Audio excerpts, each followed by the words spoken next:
Meus queridos, a graça e a paz a todos. Amém. Para nós é um motivo de alegria podermos estar aqui juntos, não é? Para aprendermos também um pouco mais, porque sempre que nós falamos sobre a temática, nós entendemos que nada é esgotável a ponto de não podermos assim aprender. E aí, à primeira vista, né, era proposto para o Ministério Infantil. Depois disseram, não, os líderes precisam também estar presentes. Então, o que é que nós fizemos? Por nós não conhecermos, né, todas essas questões, nós, primeiro, né, achamos por bem nivelar todo mundo, para que todo mundo pudesse, assim, ter essa consciência do que é, do que se trata, né? Então, algumas coisas daqueles que já têm, né, conhecimento, vão ver. E aí a gente vai juntando, junto com algumas informações novas, da quais talvez vocês também não conheçam, e assim a gente vai nivelando todo mundo para posteriormente, assim a gente poder entrar numa coisa mais técnica, né, se der tempo, né? Que eu acho que o tempo hoje é uma coisa que é bem escassa, mas a gente vai tentar o máximo fazer, né, para que assim possamos trazer o máximo de informações possíveis. Eu queria iniciar compartilhando com vocês no livro de Atos dos Apóstolos, no capítulo 10 e o versículo 34. No livro de Atos dos Apóstolos, capítulo 10 e o versículo 34. Uma passagem que diz assim: Diante disto, Pedro começou a compartilhar. Agora sim, percebo verdadeiramente que Deus não trata as pessoas com qualquer tipo de parcialidade. Ou seja, quando nós, como servos do Senhor, Igreja de Deus, começamos a fazer aquilo que o Senhor nos pede, nós não podemos olhar as pessoas por rótulos ou por situações. Todas elas são pessoas que precisam e carecem do amor e da graça do Eterno. O que acontece é que algumas precisam de uma forma diferente, para que assim ela possa também ser capacitada e aprender a viver segundo o amor do Senhor. Paula? Bom dia, queridos, graça e paz. A alegria enorme estar aqui com os amados irmãos, né, nessa manhã de sábado. A gente sempre diz o seguinte, né, que para nós não é apenas uma oportunidade, não é mais uma palestra, né? Para nós é uma questão pessoal, né? Então, sempre que recebemos um convite para estarmos em alguma igreja, para nos juntarmos com outra parte do corpo de Cristo, a gente se alegra pelo fato de passar a informação, porque a certeza é que a informação, ela gera empatia, e a empatia, ela diminui o preconceito. Então, nossa alegria de estar aqui nessa manhã, nossa gratidão ao pastor, à amada irmã, pelo convite, né? Essa daí é a nossa família. Você está vendo lá na pontinha com o vestido azulzinho e de flores, é Esther. Esther é a nossa filha mais velha e ela tem 12 anos de idade, tá? Esther é uma criança neurotípica, ok? Nós vamos começar a falar termos agora mais técnicos para que a gente se acostume a não tratar o outro por palavras pejorativas. Eita, é aquela menina que é diferente. Aquele filho do irmão que vive fazendo umas coisas estranhas que eu não entendo muito. Então a gente vai parar com isso e vai utilizar alguns termos, tá? Para que a gente não cometa esse tipo de falha. Ok? Combinado? E aí, Esther é uma criança neurotípica. Ela não tem diagnóstico. Aí tá ali Ninho, né? Ali na igreja lá Batista da Estância, eu e a Daça. Para quem não sabe, Ninho sou eu, tá? Só para a gente deixar É, identificado. a gente tava lá na Batista do Recife, pastor. A igreja tava inteira lotada e eu tava bem assim, concentrada. Eu falei, eu vou chamar pastor Brito. E eu fiz tanto esforço, pastor. Aí teve uma hora que eu disse, não, porque eu tava falando com o Ninho, a igreja. Eu digo, aí eu digo, sou eu. Deu certo não, Alberto. Deixa eu agradecer ao Alberto. O Alberto é um querido que conhece minha família há muitos anos, né? A gente ama o Alberto. E Celso, pastor, o Celso estudou comigo na FAPIRI, um querido, lá numa das pós-graduação da vida. E aqui está a Daça. A Daça, ela tem 8 anos de idade. Ela é a nossa filha do meio. Nós tivemos um terceiro filho. Ele faleceu com 17 dias de vida. Ela é a do meio. e ela tem 8 anos e ela é uma criança neuroatípica, ok? A Daça, ela tem o diagnóstico de autismo e tem a comorbidade de apraxia da fala na infância. A gente vai falar um pouquinho mais na frente. Pode passar, meu irmão, Tá tá? comigo. Isso aqui é para vocês conhecerem a gente um pouquinho, Pastor Deglison, né? A gente está na Igreja Batista da Estância desde 2019, Isso. como Pastor pastor titular, né? presidente, isso, desde 2019, 1 de janeiro de 2019, ainda estamos lá. Esses são alguns cursos que o pastor fez, né, nessa área. Pode avançar, por favor. Esse aqui é o meu. Queridos, veja, nem sempre foi desse jeito, tá? Eu sou química industrial de formação, sou pós-graduada pela Universidade de Pernambuco em gestão da qualidade e produtividade. Eu sempre trabalhei em indústrias e multinacionais, certo? Só que quando foi em 2019, a DASA ela começou a apresentar um comportamento diferente, um comportamento que não era parecido com o comportamento de Esther. E aí eu não tinha ideia do que era o autismo, tá? Eu não tinha ideia do que era autismo, não fazia ideia. Para mim, só existia a síndrome de Down. Por quê? Porque a síndrome de Down ela tem cara, tá? Então ela tem aquela linguinha para fora, é uma criança hipotônica. Isso quer dizer que é uma criança um pouquinho mais molinha, né? Aquela criança que tem o cabelo lisinho, o olhinho puxado. Então a síndrome de Down ela tem características físicas. Então, para a gente, a única coisa que poderia acontecer na gestação era isso. Era a síndrome de Down, a gente não tinha ideia. Então, até 2019, eu era uma pessoa da área de exatas e que vivia a minha vida.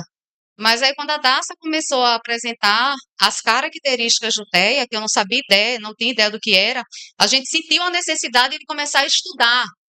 Porque quando fomos correr atrás do tratamento, a sensação que tínhamos era que a gente estava no meio de uma manada. A palavra é essa, tá?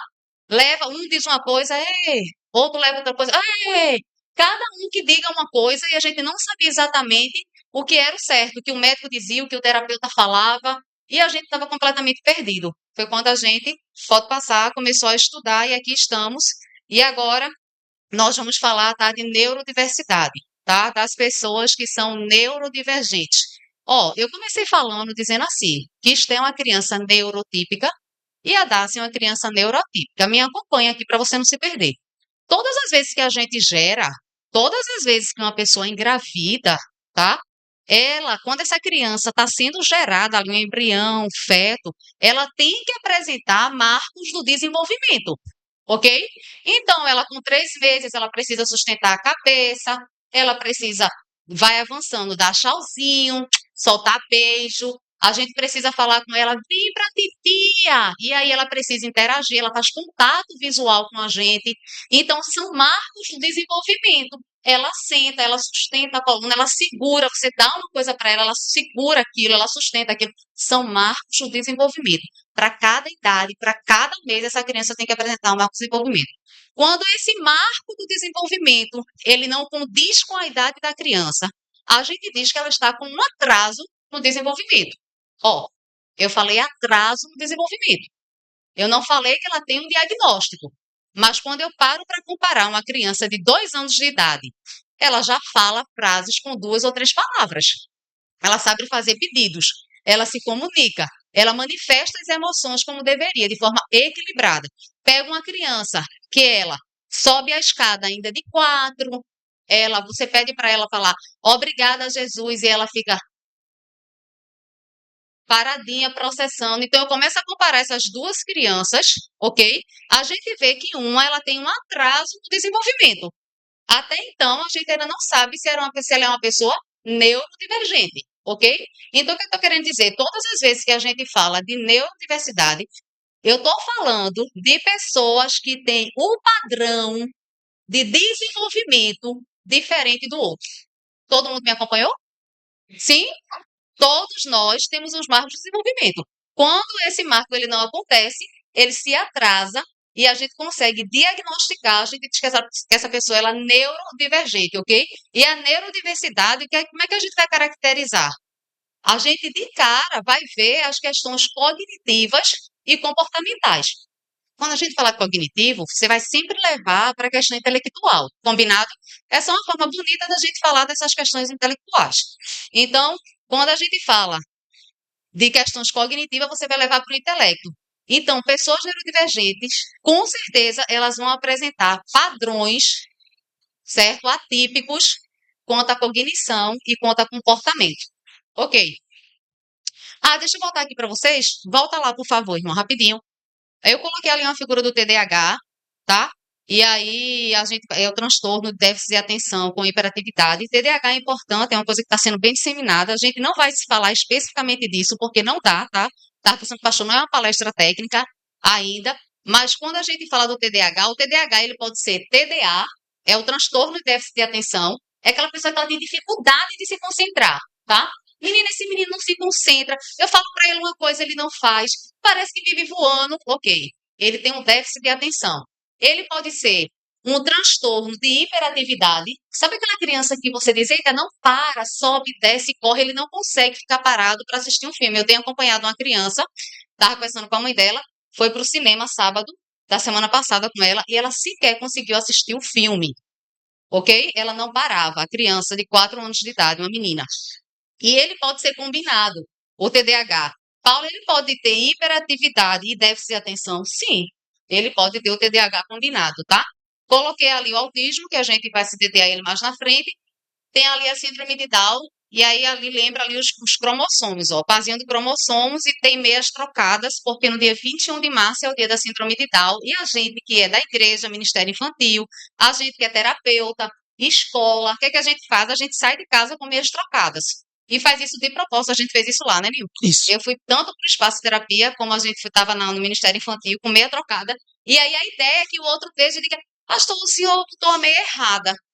E aí a gente vai aproveitar a oportunidade para dizer, deixa eu te falar sobre essa meia errada. E aí a gente vai falar sobre a síndrome de Down para poder conscientizar o outro. Então, é uma estratégia que famílias utilizam para poder falar sobre a síndrome de Down. Pode passar, irmão. Sou eu. Tá comigo. Tu tá aí? Foi, eu peguei o irmão. E eu... Tá. Aqui, ó, a gente vai falar de umas características de autismo, tá? Eles são pessoas muito transparentes, certo? São pessoas diferentes dos típicos que conseguem maquiar, colocar máscaras em atitudes.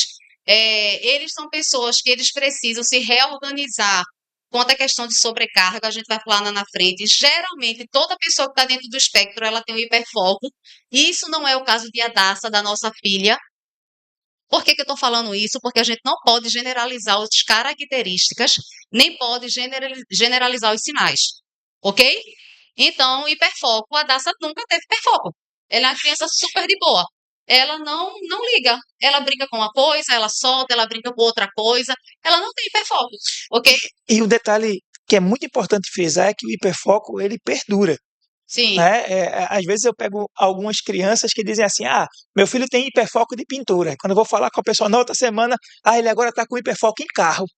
Aí na outra semana, não, ele agora está com hiperfoco em dinossauro. Não. Geralmente acompanha por bastante De tempo tempo. esse hiperfoco, tá? E ele sabe várias coisas sobre aquilo. Então vamos lá, é uma criança que ela tem hiperfoco em dinossauro. Ela sabe tudo sobre dinossauro. Gente, se você parar para conversar com ela vai falar sobre tudo. Pteranodontos, ela vai falar sobre T-Rex, ela vai falar da era que eles foram Acho que dinossauro que a gente nem sabe. tem coisas que você sequer imagina. Ela tem um hiperfoco. O hiperfoco já está dizendo, é um foco, certo? Que assim, ele passa além daquilo, não é só que você só não gosta daquilo, tá? De fato, é uma coisa que lhe atrai. E aí tem a questão da rotina, outra característica também que a nossa filha não tem, tá? Que eles são apegados à questão da rotina. Então tem que ter uma rotina bastante, eles não são flexíveis, né? O que a gente chama de rigidez cognitiva, ok? Então também apresenta essas características e tem a questão também da sensibilidade. Com relação à rotina, né, principalmente para o Ministério Infantil, vai existir crianças que vão precisar ter um quadro visual, assim também como um relógio de cronômetro, para que essa criança ela possa entender a transferência, a hora de acabar o culto infantil, a hora de ir para a salinha, a hora de voltar. Então, tudo isso faz parte dessa rigidez cognitiva. Então, isso aconteceu lá na igreja. A gente recebeu uma família nova agora, nova mesmo, faz uns 2 meses que está frequentando a igreja. E aí, claro que a gente ainda está conhecendo a família e conhecendo a criança. Só que eu presenciei 2 desorganizações dele, né? E rapidamente analisando o comportamento, nós somos analistas de comportamento, Nil e eu, a gente foi ver a função do comportamento, né? Para perguntar ao antecessor o que foi que aconteceu. por conta da desorganização. Rapidamente a gente identificou que é porque por conta da rigidez cognitiva. Ele não foi avisado previamente que o culto infantil ia acabar. E aí, quando disseram, ó, organiza tudo que acabou e a Acabou. gente vai subir para o culto, estava na EBD, ele se desorganizou completamente. Então, a gente lá na sala tinha só a rotina e agora a gente adquiriu o cronômetro, um barulhinho. E aí as tias vão mostrando para ele, olha, Daniel, faltam 5 minutos. Aí ele, e aí quando o relógio toca, ele é a coisa mais linda do mundo. Ele mesmo vai lá, bota a sandália dele, e ele calça a sandália e vai pro culto de boa. Porque ele já entendeu aquilo ali. Pode ir. Sensibilidade? Foi. Pode. Ah, sim. A questão da sensibilidade, tá? Que eu não falei. Ó, preste atenção aqui, ó. Tem pessoas que estão dentro do transtorno que elas são hipossensíveis ou elas são hipersensíveis. Essa questão da sensibilidade é muito importante. Ou seja, são aquelas pessoas que você diz, rapaz, nada machuca essa criança. Já viram isso? É aquela criança que ela se aperta, ela se machuca, você vê ela roxa, às vezes ela se arranha, ela nem sente o que aconteceu. Elas são hipersensíveis. A sensibilidade está lá longe e ela não liga. Só que tem outras também que sequer elas suportam um abraço. Já viram isso? Elas não gostam de abraçar. Então, qual é a orientação da gente? Você sempre pergunta. E isso vale para típico e para atípico, gente. Ok? Porque tem pessoas que são típicas também, mas elas não gostam disso. Então, sempre que for falar com uma criança, com um adolescente, eu posso te dar um abraço, eu posso dar um beijo em você, pergunte, né? Para que você veja essa questão da sensibilidade. Aí, a criança não fala, né? Mas tem alguém que vai se comunicar por ela, né? Então é muito importante você estar sempre ciente, né, daquilo que a criança pode e que não pode, porque até o simples abraço pode causar uma desorganização de rotina dessa criança. Certo.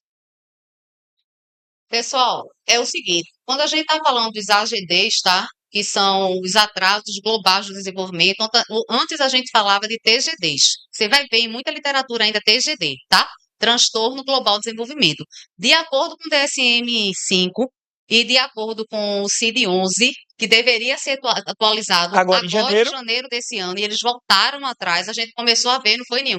Nenhum mandou material para mim de quase 1.000 páginas, e aí quando a gente começou a ver, aí a gente já recebeu a notícia que eles seguraram e não divulgaram o DSM, o CID-11, né, esse ano, em janeiro desse ano. Mas ok, veja, de acordo com eles, a gente não utiliza mais transtornos globais de desenvolvimento, é atraso. Lembra do que eu falei? Para eu dizer que essa criança, ela saiu do atraso para um transtorno, eu preciso ter um diagnóstico. Então, eu tenho uma criança que ela está apresentando um atraso no neurodesenvolvimento. Olha a minha palavra, ó. Atraso no neurodesenvolvimento. Então, está ligado às questões de desenvolvimento neurológico. Todo mundo acompanhando, né? Então, ela só está apresentando um atraso. Eita, está com dificuldade de falar. Então, eu preciso investigar. Vai entrar na terapia. A gente vai apresentar protocolos das sessões. E, diante disso, vou pedir um relatório à escola. Como é que essa criança é na escola? Manda um relatório para mim na hora do lanche.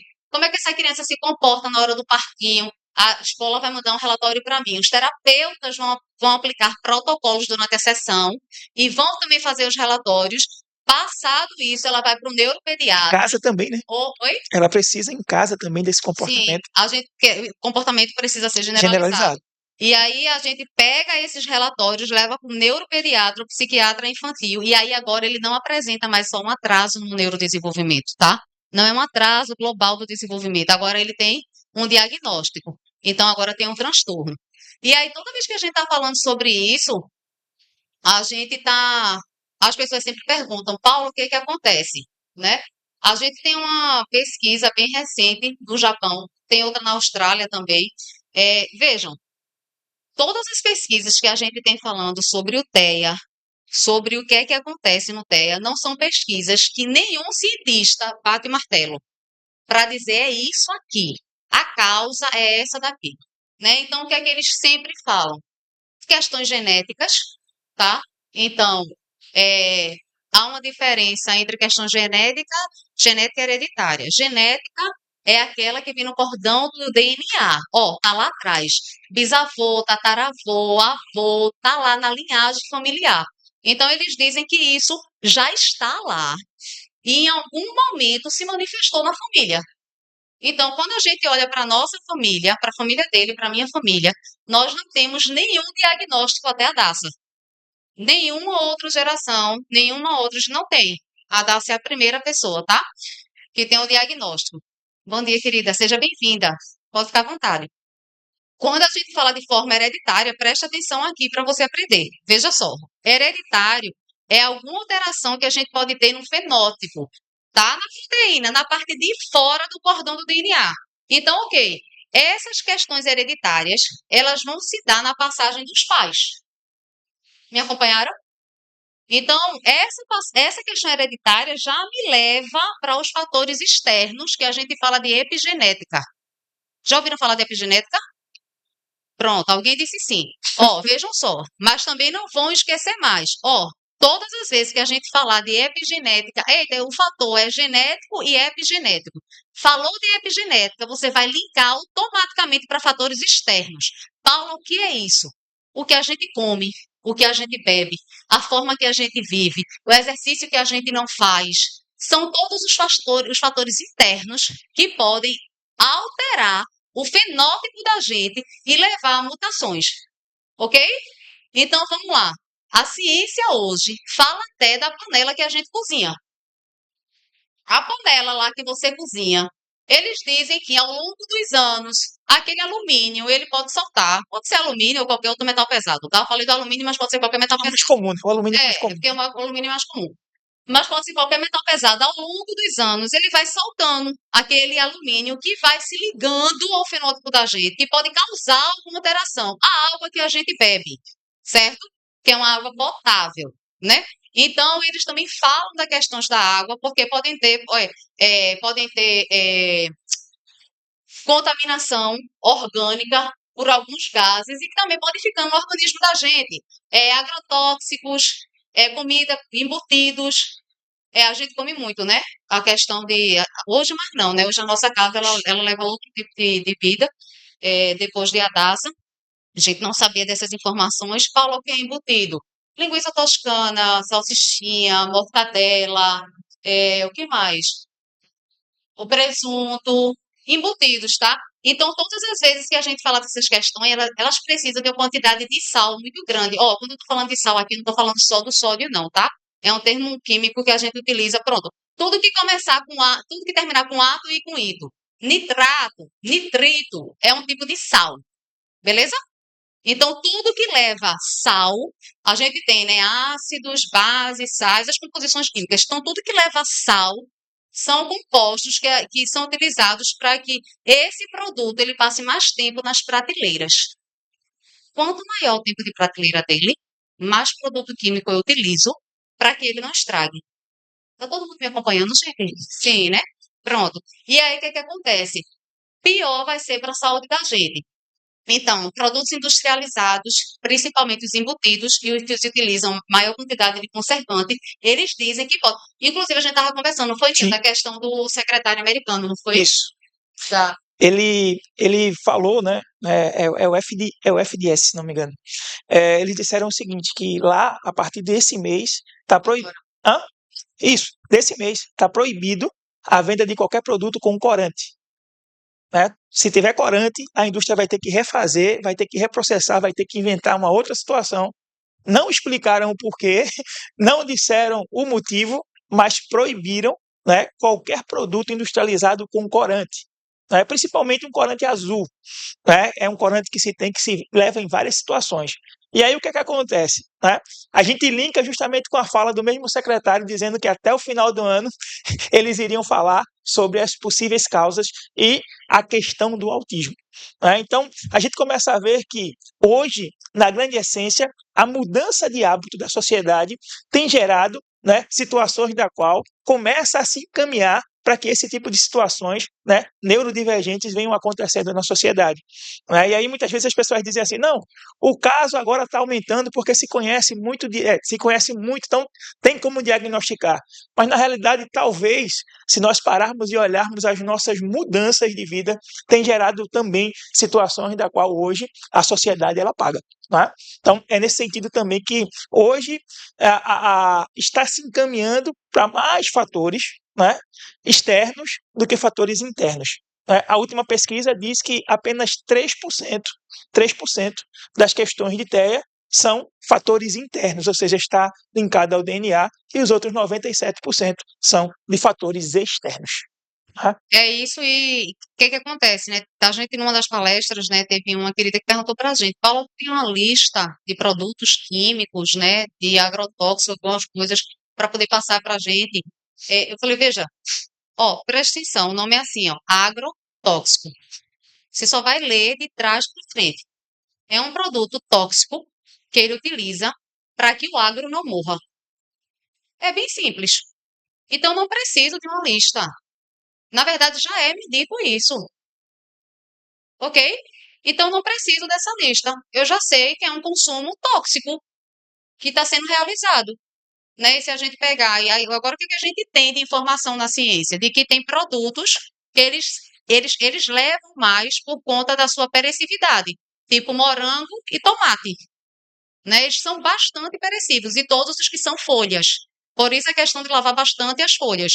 Então, alface, couve, coentro, todos os que são folhas, né? Então, a gente precisa, por quê? Porque são bastante perecíveis. Então, quanto mais perecível, você vai linkar isso, quanto mais perecível, maior a quantidade de produto químico utilizado para que esse produto saia do agro, vá para a distribuidora, chegue no supermercado, chegue à sua mesa. O tempo é muito longo, então a gente precisa utilizar mais produtos para que ele se mantenha fresco até que chegue para a gente.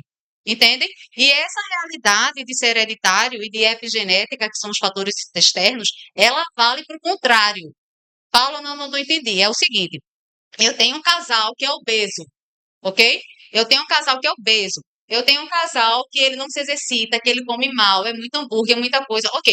E esse casal, eles decidiram, eles são pré-diabéticos, mas eles decidiram que vão engravidar. Mas para isso mudaram radicalmente de vida. Começaram a se exercitar.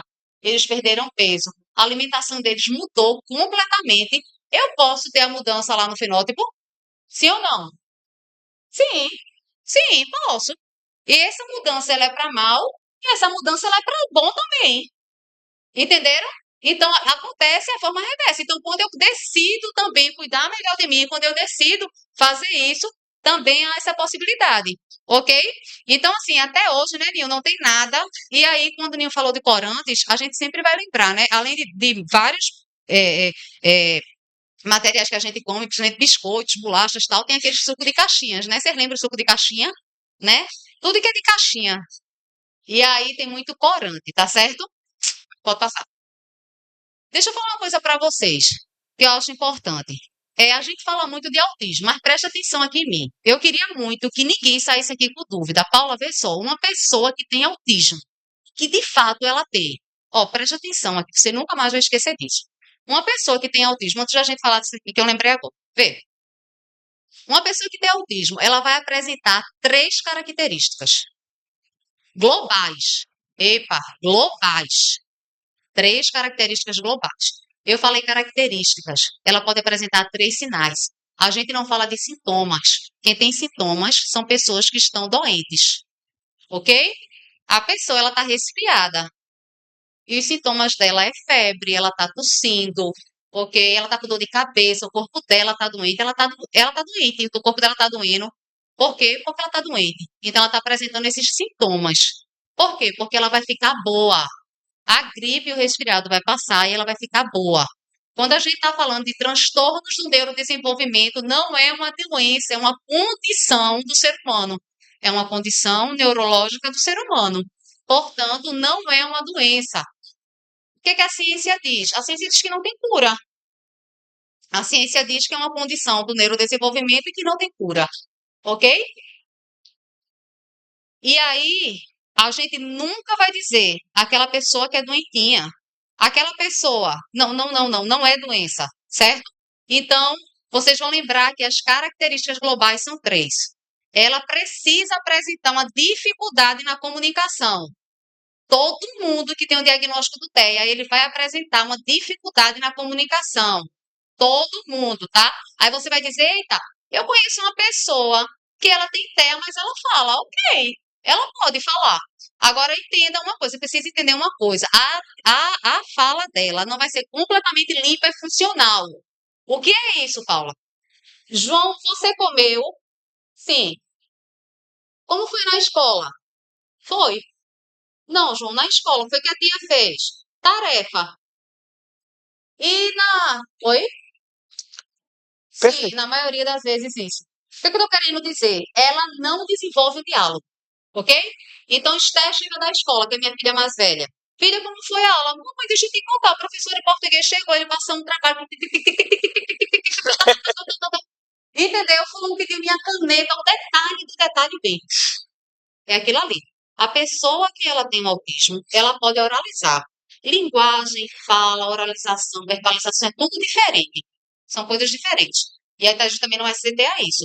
Mas a pessoa que tem um TEA, ela tem dificuldade na comunicação. Então, ela vai falar, vai. Ela vai responder, ela pode responder. Mas essa fala dela, ela só acontece quando ela é o quê? Estimulada. Tu vai para a igreja? Sim. Tá bom. É sempre desse jeito, ok? Ela, então, ela vai ter, no caso da nossa filha, ela ainda não é oralizada. Ela utiliza um sistema de comunicação, que é no iPad mesmo. Infelizmente, o sistema dela só roda no iPad, não pode ser num tablet comum, e ela utiliza esse iPad para onde quer que ela vá. É um sistema que a gente chama CAA, tá? Comunicação alternativa e aumentativa. Ele pode ser de baixa tecnologia ou de alta tecnologia. A minha filha já passou pelo de baixa tecnologia, que é um sistema simples de figurinha, de troca de figura. Eu quero uma maçã. Ela troca a figura, me dá, e eu devolvo para ela a maçã, porque ela fez uma comunicação funcional.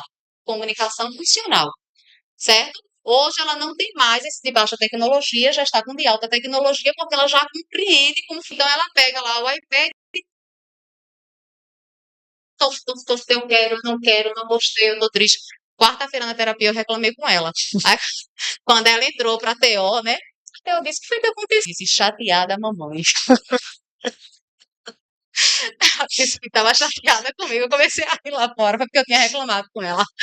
E aí eu fiquei rindo, né? Quando foi no final, Morgana me chamou, que é a fama dela, né? Se falou que eu escutasse, ela estava chateada comigo, eu nem escutei. Então, assim, ela já consegue fazer isso porque ela já passou pelo de baixa tecnologia e está com alta tecnologia, certo? Então, dificuldade na comunicação, ela vai ter dificuldade de interação social. É aquela pessoa que ela não interage socialmente. Ela gosta de estar sozinha. É isso. Você tenta, a professora tenta, a gente na igreja tenta, chama um coleguinha, a irmã tenta para brincar, mas ela fica sozinha. Ela tem dificuldade na socialização, tem dificuldade com o par, ok? E ela vai ter movimentos restritos, repetitivos, estereotipados, tá? Ela corre, ela vai para lá, ela vem para cá e pega um copo de água e transfere, aí ela transfere de novo, aí se autorregulou, aí ela vai fazer outra coisa. Ela tem movimentos repetitivos, estereotipados. A nossa filha, ela não apresenta muito, ela tem um, que é o da mãozinha aqui, ó. Ela faz isso com a mãozinha quando ela tá muito feliz ou quando ela tá muito nervosa. Então você olha para ela, ela faz... aí se autorregula, aí pronto, passou, foi. Ok? E uma informação importante: todos nós nos autorregulamos, certo? A gente está aqui palestrando, a gente já viu várias cenas, né? Troca a perna, aí às vezes não tem nada no celular, pega o celular, acende o celular, guarda o celular, O aí cabelo, né? o cabelo, mexe no cabelo, solta o cabelo. A gente se autorregula também. Qual é a diferença da gente para os atípicos? Ok? Então, vocês estão se autorregulando para se manter atentos naquilo que eu estou falando. Você pode estar cansado, você pode estar com sono. Olha ele se balançando aqui, ó. Ele veio de uma vigília. Ele ele estava na vigília. Ele estava de 22 às 6 horas da manhã. Ele está aqui, ó. Entendeu? A gente se autorregula para a gente continuar concentrado em entregar aquilo que precisa ser entregue. Então, todos nós nos autorregulamos. Tá todo mundo se autorregulando de alguma forma para dizer, eu preciso, né, honrar o meu pastor que trouxe os palestrantes, a minha educadora religiosa que trouxe os palestrantes. Eu Futura. preciso honrar, né, a irmã que eu lembrei lá de Rondônia também, né? A Aí, a educadora educadora, né? chamou pra ele. Pronto, né? Os palestrantes. Então, a gente pensa em tudo isso, aí diz, eu preciso me autorregular para poder terminar de ouvir a palestra. Qual é a diferença? Os atípicos não têm filtro. Então, quando eles precisam se autorregular, eles fazem do jeito que dá. Deixa eu fazer uma pergunta. Você nunca recebeu uma notícia ou nunca falou com alguém que teve vontade de dar 2 gritos ou sair correndo, não? Virar a mesa, né? Sim ou sim, Virar a gente? mesa. Foi só a gente não, né? Já aconteceu com você, não já aconteceu? Aí o que que a gente faz? A gente que é típico, Respira fundo. a gente Conta respira. até 100, né? Que 10 às vezes não dá, né? Aí a gente respira, né? Aí a gente vai tentando sorrir. Entendi, irmão, né? Mas você já teve vontade de dar 2 gritos, dar 2 tapas na mesa. Pastor tá rindo, aconteceu com o seu nome.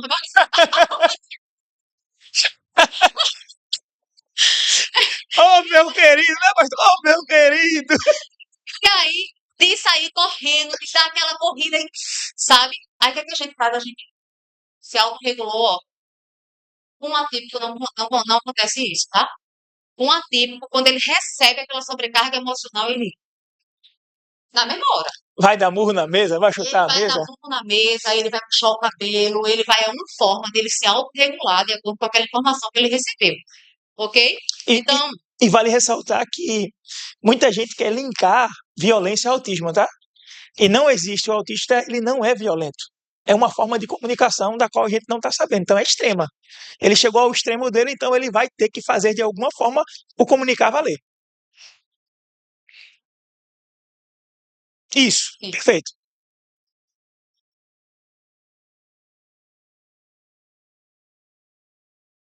Sim,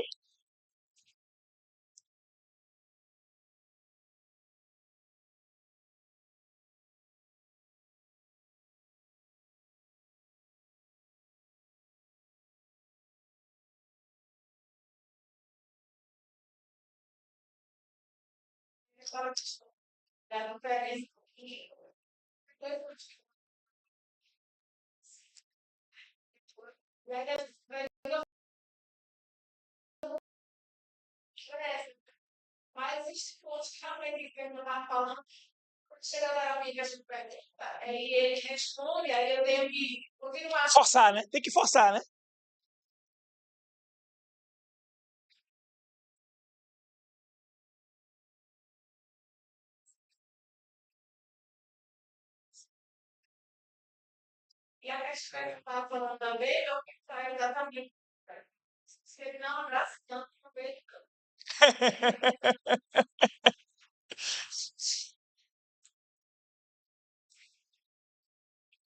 Sim, sim,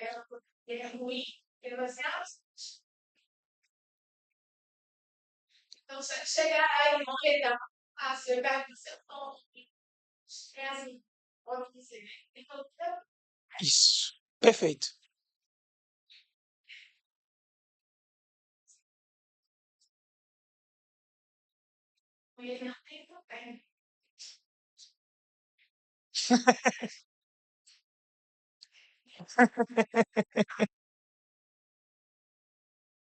Sim,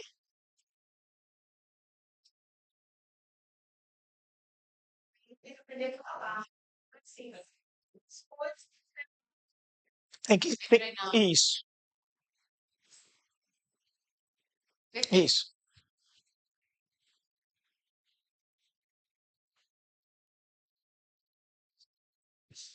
É a ideia da funcionalidade, né?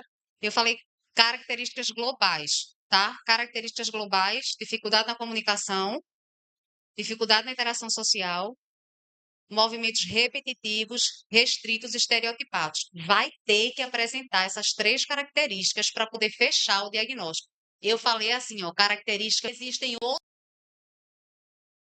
características, certo? Que vão se apresentar em uns e não vão se apresentar ao outro. A irmã falou assim, porque é um espectro. Essa palavra não existia até 2013, tá? era apenas autismo, não era o transtorno, era autismo até 2013. Aí virou TEA, transtorno de espectro autista. Por quê? Porque espectro, se a gente for para a física, ele não tem começo, meio e fim, tá? É um espectro. É uma infinidade de possibilidades. Então, se a gente reunir várias pessoas com diagnósticos, nenhuma vai ser igual à outra. Então, por exemplo, andar na ponta do pé, né? Uma criancinha projetada na ponta do pé. Eles fazem isso para poder ter um ponto de equilíbrio, né? Para sentir essa questão mais de propriocepção mesmo, o lugar dele no espaço. E aí, o que que acontece? A Daça nunca fez isso, ok? Ela nunca andou na ponta do pé. Esté andou.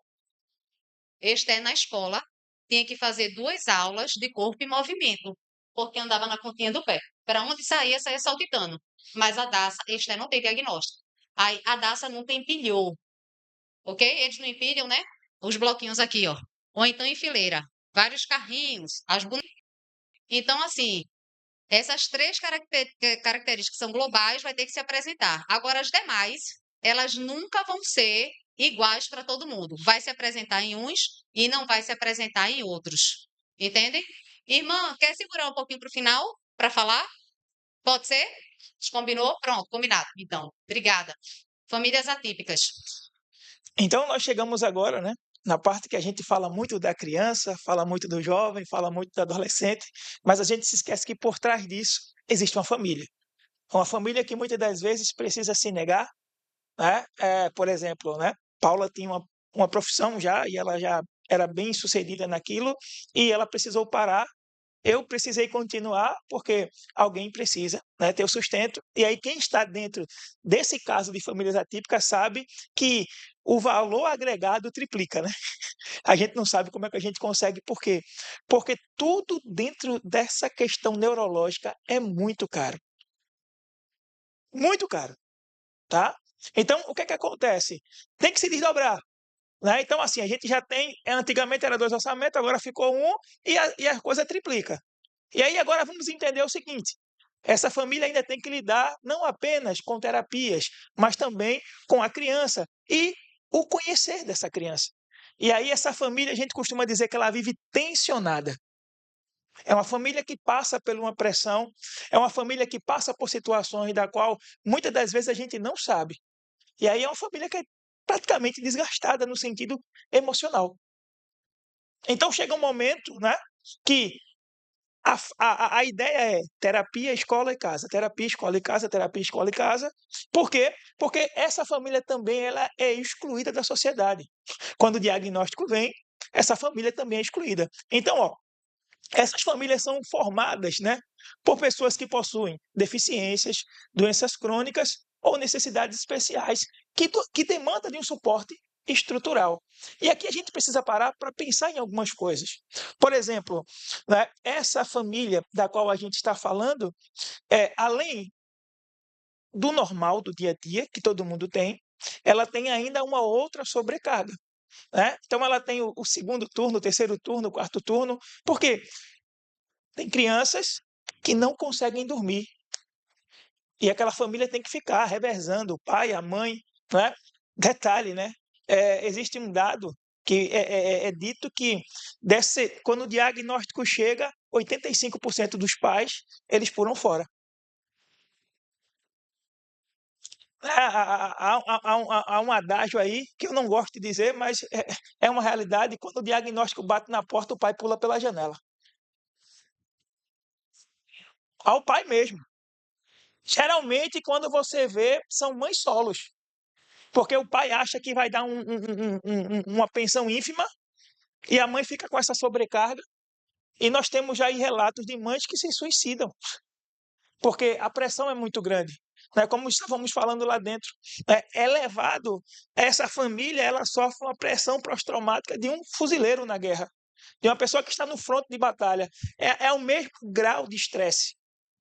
É a mesma situação que o pessoal está lá na Ucrânia brigando, a mãe, o pai também está aqui, na grande maioria a mãe. Então vejam a situação dessas famílias e comecem a entender agora o fato de que ela está lá, todos os coleguinhas da escola recebem o convite da festa, mas o filho dela não. Por quê? Porque o filho dela pode estragar a festa. E aí, isso não acontece apenas com os coleguinhas da escola. Isso também acontece com os nossos parentes. Porque outrora a família estava todo mundo junto, mas depois que descobre o diagnóstico, sabe o que é que acontece? Só é muito mal um oi. Qualquer coisa a gente tá aqui, viu? Mas depois do WhatsApp não tem mais ligação, né, pastor? É só mensagem. Então, essa família ela é praticamente isolada. E aí a gente para entender esse sistema. Agora imagina você, essa família dizendo, nós vamos para onde? Nós vamos aí entender essa questão da igreja. Por quê? Porque nós temos essas questões aqui que a gente vai entrar nesse demérito. Mas o que eu quero mostrar para vocês é o seguinte: a igreja está pronta para receber essas famílias? Nós estamos aptos a entender a dor do outro? Porque na grande maioria, o que é que acontece? Principalmente nós batistas mais tradicionais, né? Existem igrejas ainda que se um alfinete cair no chão, todo mundo... Imagina uma criança estereotipando. Imagina uma criança com ecolalia. E aí, a gente conhece relatos, tá? De pessoas que foram convidadas a sair do templo porque o filho estava atrapalhando o culto. Hã? Porque o lugar da qual nós estamos falando é o lugar onde nós vamos se conectar com Deus. Então, no lugar onde a gente vai buscar Deus, os filhos dele dizem: vocês não são bem-vindos aqui. Por quê? Porque vocês estão atrapalhando. Então, imagina agora para essa família, aonde ela vai recorrer? Para onde ela vai? Porque na muita ou na grande maioria das vezes, as pessoas não entendem e ainda dizem assim, né? Ah, isso é birra. Ah, se fosse o meu filho, tudo seria diferente. Ah, isso é falta de uma camada, né? Bem dada de correção. Então, tudo isso some e começa a entender agora como ficam essas famílias.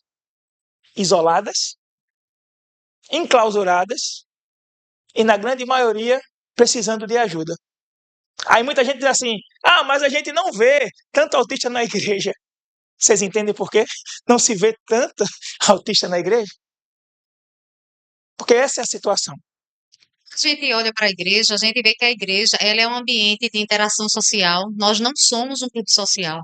Nós somos um lugar onde viemos para adorar a Deus, fazer um culto cristocêntrico, um culto racional, de acordo com a palavra do Senhor. Mas a igreja também é um ambiente social. A gente tem comunhão, a gente se reúne, mas a gente sabe que eles têm dificuldade de socialização. A gente sabe que existem regras na igreja. A gente sabe que muitas linguagens são simbólicas, tá? Então, o que é que acontece? Essas famílias, muitas vezes, elas não vêm para os templos, para o culto, porque isso precisa ser adaptado. Mas, por outro lado, elas também querem pertencer. Elas querem ser parte de um todo, né? Têm a necessidade de serem acolhidas, elas querem ser amadas e, sobretudo, têm a capacidade de amar também. Então, o que é que acontece? Essas famílias acabam não frequentando. A gente fez um café da manhã lá na igreja, no segundo sábado de abril, Isso. segundo sábado de abril, porque anualmente nós fazemos uma capacitação lá na igreja e vão várias outras igrejas para lá. Só que esse ano foi na Nova do Cordeiro. E aí nós resolvemos fazer um café da manhã para 10 famílias atípicas. Por que 10 famílias atípicas? Porque nós temos poucas pessoas para trabalhar. Então, 10 famílias atípicas, 4 pessoas, mais ou menos, de cada família, 40 pessoas. Ia ser ideal para a gente dar assistência, acolhimento a todo mundo de forma digna e deixar esses pais descansando e a gente trabalhando nas crianças. Dessas 10 famílias, 5 desistiram e 5 foram. Apenas 5 famílias foram para esse café da manhã, né? E até hoje uma família continua frequentando lá. Foi num sábado pela manhã, segundo sábado de abril. Por quê? Porque essas famílias elas estão cansadas. Elas não querem mais frequentar os templos, né? Eu estava conversando com o pastor Felipe a dificuldade de quando o Ninho tira férias. Quando ele tira férias, e nós vamos, e a gente tira férias da igreja para descansar um pouco, mas nós continuamos cultuando e vamos para outras igrejas. Mas eu estava falando para ele a dificuldade que a gente tem de liberar a Daça para ir para o culto infantil. Porque quando a gente pergunta, né, diz, ó, as tias são capacitadas, como é que vocês fazem? Não, irmão, se preocupe não, que a gente dá um jeito. Pode deixar aqui. Eu digo, não, ela não vai. Não, irmã, deixa, deixa não. Porque amor sem capacitação não vai dar certo. Boa vontade, neste caso, não é suficiente.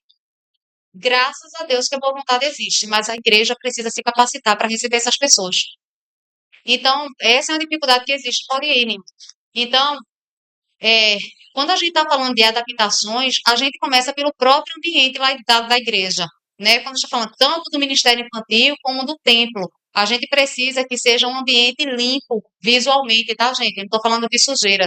A gente tá falando de limpo visualmente. Por quê? Porque as pessoas que têm o diagnóstico, seja criança, adolescente, adulto, eles podem ser hiperestimulados, o que pode gerar crises. Então, esses estímulos podem vir de forma auditiva, um som muito alto, tá? Que está tocando. Tem muitas informações na parede, acho que vocês já foram em templos, né? Que tem muita informação, são muitos cartazes, são muitas coisas. E aí eles podem ser hiperestimulados, tá? Então, assim, você nota ali, né? Ó, ali em cima são o mesmo grupo de crianças. Isso aqui foi uma pesquisa que eu peguei, que eu estava lendo, tá? E aqui, ó, tem um ambiente, lá tá cheio de cartazes, vocês estão vendo, e embaixo estão tudo limpo, né? Quando a gente faz pesquisas científicas, a gente geralmente trabalha com o mesmo grupo para a gente ver a diferença de resultado. Depois eu posso compartilhar com a irmã essa pesquisa. E aí, o que é que os pesquisadores descobriram? Que no ambiente de baixo, que é um ambiente mais limpo visualmente, eles tiveram um ganho de 43% no aprendizado. 43% no aprendizado. Então, assim, não é nada que os terapeutas estão falando. A gente tem pesquisa que comprova que um ambiente, quando ele é mais limpo visualmente, tá? A gente consegue adquirir, memorizar, entender melhor aquilo que está sendo passado para a gente. Ali também eu coloquei, né?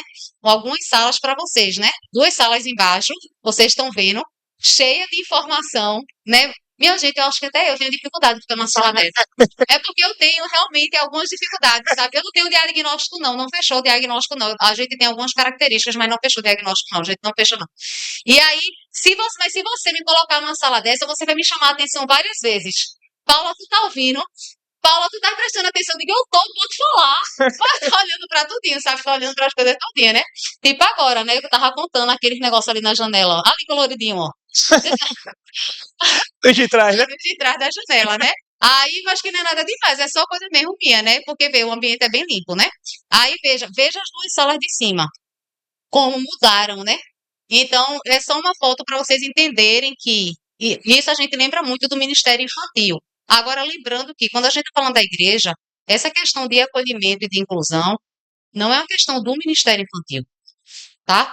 Isso vai de ponta a ponta. Porque hoje a gente está falando da criança. Essa criança vai ser um adolescente, vai ser um jovem, vai ser um adulto. Todo mundo precisa estar engajado, né? Essa blusa daqui é lá do Ministério Infantil da Igreja. Aí tem aqui, né? O Ministério Infantil, aqui tem o nome, Tia Paula. E a dele tem lá, Pastor Brito. Por quê? Porque é importante que todos, inclusive os pastores, estejam engajados nessa causa. Porque senão a igreja, ela não entende, a liderança não entende a importância. Fala aí, por que tem uma blusa? Lembra da rigidez cognitiva? Aí aqui é a escala, pronto, do Ministério Infantil. Então, o que é que acontece? Quando eu venho com roupa comum, digamos assim, talvez aquela criança que tem rigidez cognitiva, ela não vai entender que hoje não é a tia, é Ruth, né? Não é a tia Ruth, é a tia Paula. E aí ela não quer, ela só quer que o tia Ruth. Se todo mundo tiver uma padronização, o cérebro dela já vai entender que quem estiver com essa roupa é quem está na escala.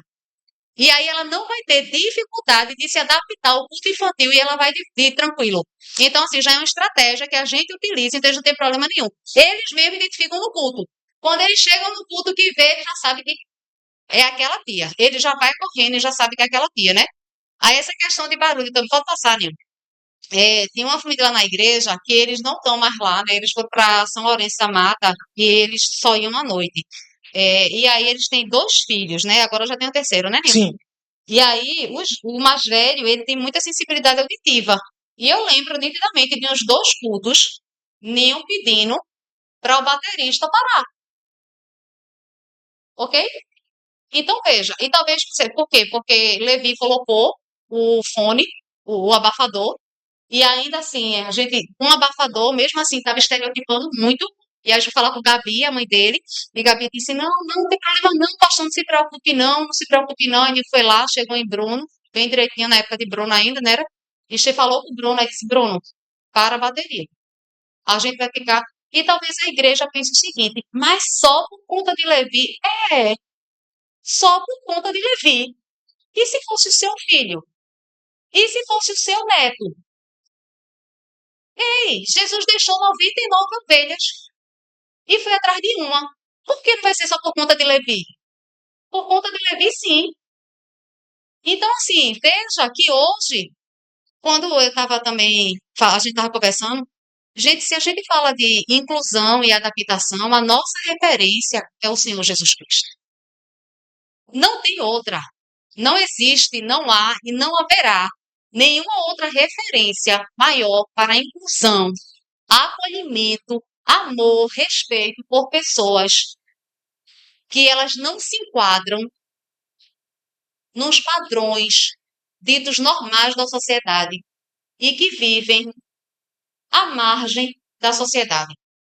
Veja, Jesus quebrava o protocolo do amor. Jesus, ele atravessa o mar, passa por uma tempestade e chega a Decápolis. 10 cidades fora completamente do contexto judaico. Ele, como judeu, não poderia estar ali. Ele ia se contaminar. Ele não poderia sequer falar com aquelas pessoas. A mulher samaritana, a do fluxo de sangue, ela estava sangrando, ela não podia tocar nele. Ele não apenas a toca com uma cura, levanta, dá atenção, acolhe, ama. Por que a igreja se sente ou se coloca numa condição de não acolher essas famílias atípicas? Por que pegar uma família atípica e dizer, olha, por favor, você se retira aqui, seu filho está atrapalhando a pregação do pastor? Como assim? Eu lembro, né? A irmã conhece a história, vocês não. É, a nossa igreja é uma bênção. Apesar de ter poucas pessoas, a gente tem uns 60 mil 68. pessoas. E o templo, o templo, a estrutura, ela é bem grande. Ela tem térreo e tem primeiro andar, mas nós somos pouquíssimos. Mas ela é uma bênção. Ela entendeu muito bem essa questão de acolhimento e de receber pessoas, e eu me emociono. Mas nem sempre foi assim. Quando a Daça ela começou a ir para a igreja, né, bebezinha, e com 2 anos que ela começou a apresentar aqueles comportamentos e que ela estereotipava e com a mãozinha e corria, eu via os olhares dos irmãos para ela, sabe? Tipo, por que que ela é tão diferente de Esther? E olhava e quando ela fazia algum barulho lá atrás, ela deu um gritinho, sabe? Aí todo mundo olhava para trás, sabe?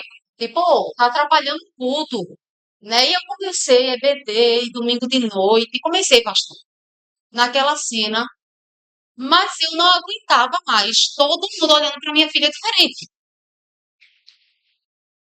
Não aguentava, entende? E aí eu disse para ele, eu vou parar de ir para a igreja. Não vou mais para a igreja. Então veja, eu amo Jesus. Além de palestrar, eu tenho um chamado para pregação. Alberto já viu algumas vezes, né, Alberto ministrando. É, e eu sei para que e por que Jesus me chamou. Mas eu não queria mais estar no culto. Por quê? Porque estavam olhando diferente para minha filha, e a minha filha. E a igreja olhando diferente para ela. E eu disse para ele, eu disse, eu não vou mais para a igreja. Ele disse, não, você não pode deixar de ir. Eu disse, não só não vou poder, não só vou deixar de ir, como ela também não vai. E você não pode, as meninas têm que ser criadas na igreja, a gente tem. E aí, o que é que eu estou querendo dizer com isso? Que nós somos a família pastoral. Que teoricamente os irmãos da igreja pensam, ah, não, mas é a família do pastor. Tá tudo certo com o pastor. É a família pastoral? Ninguém vai fazer um negócio desse, não. A família pastoral passava por isso. Que dirá o irmãozinho? que não é nem visto. Hein? Como é que eles se sentem? E aí, na mesma época, o Senhor colocou na minha vida o pastor Luiz Saiano, da Igreja Batista, pastor, ali das Nações Unidas, Rio de Janeiro. E, através dele, eu consegui fazer um curso na Faculdade Teológica de São Paulo, com o pastor André Rezende, da Igreja Batista de Perdizes, que hoje é referência em inclusão. E foi o primeiro curso que eu fiz, o primeiro que eu fiz. Ele fez o primeiro de ABA, na Academia do Autismo, e eu fiz um curso de inclusão na igreja, e foram 6 meses online, tinha gente do Brasil e do mundo inteiro. E o final do curso a gente tinha que apresentar um trabalho de inclusão. Como você implementar o Ministério de Inclusão na igreja? A gente tinha que apresentar. Eu apresentei o meu trabalho, ele super bem avaliou o trabalho, e no final você tinha que apresentar ao pastor da igreja, na sessão, né? O trabalho, para ver se o pastor iria aprovar. E aí os irmãos foram super receptivos, né? E a gente entendeu que, tipo, os irmãos também não sabiam lidar com aquela situação. Eles também não compreendiam, era tudo novo para todo mundo, né? Então, foi quando a gente começou a treinar todo mundo, do porteiro ao pastor. Então, lá na igreja, todo mundo já fez a capacitação, todo mundo, corpo diaconal, todo mundo. Então, todo mundo sabe lidar, todo mundo sabe receber, para honra e glória de Jesus, né? Mas, o que é que eu estou querendo dizer? Que nem sempre é assim. Que a gente vive por aí e a gente sabe que não é essa a realidade, sabe? E a gente precisa acolher as pessoas, né? Não julgar, a gente não sabe o que é que está acontecendo, né? A gente precisa manifestar a paciência, né? Ter o respeito sempre. É, a gente precisa ser prático no apoio a essas famílias, né? A gente às vezes fala muito, mas a gente não age de fato como deveria. E quando necessário, a gente precisa adaptar, que era o que a gente fazia. Para a bateria, né? Sempre vai no Ministério Infantil para ver como é que está a sala do Ministério Infantil, para ver se está adequada, as rotinas do pessoal. Essa foi a adaptação, a gente tinha lá a rotina, Daniel chegou, a gente diz agora vamos para o cronômetro. A gente tinha a rotina não funcionou, vamos para o cronômetro, aí deu certo. E é a prática, essa é a prática, sabe? Daquilo que a gente fala. Pode ir, por favor, né? E aí, ó, nós somos Igreja de Jesus, e qual é o nosso papel nisso tudo, né?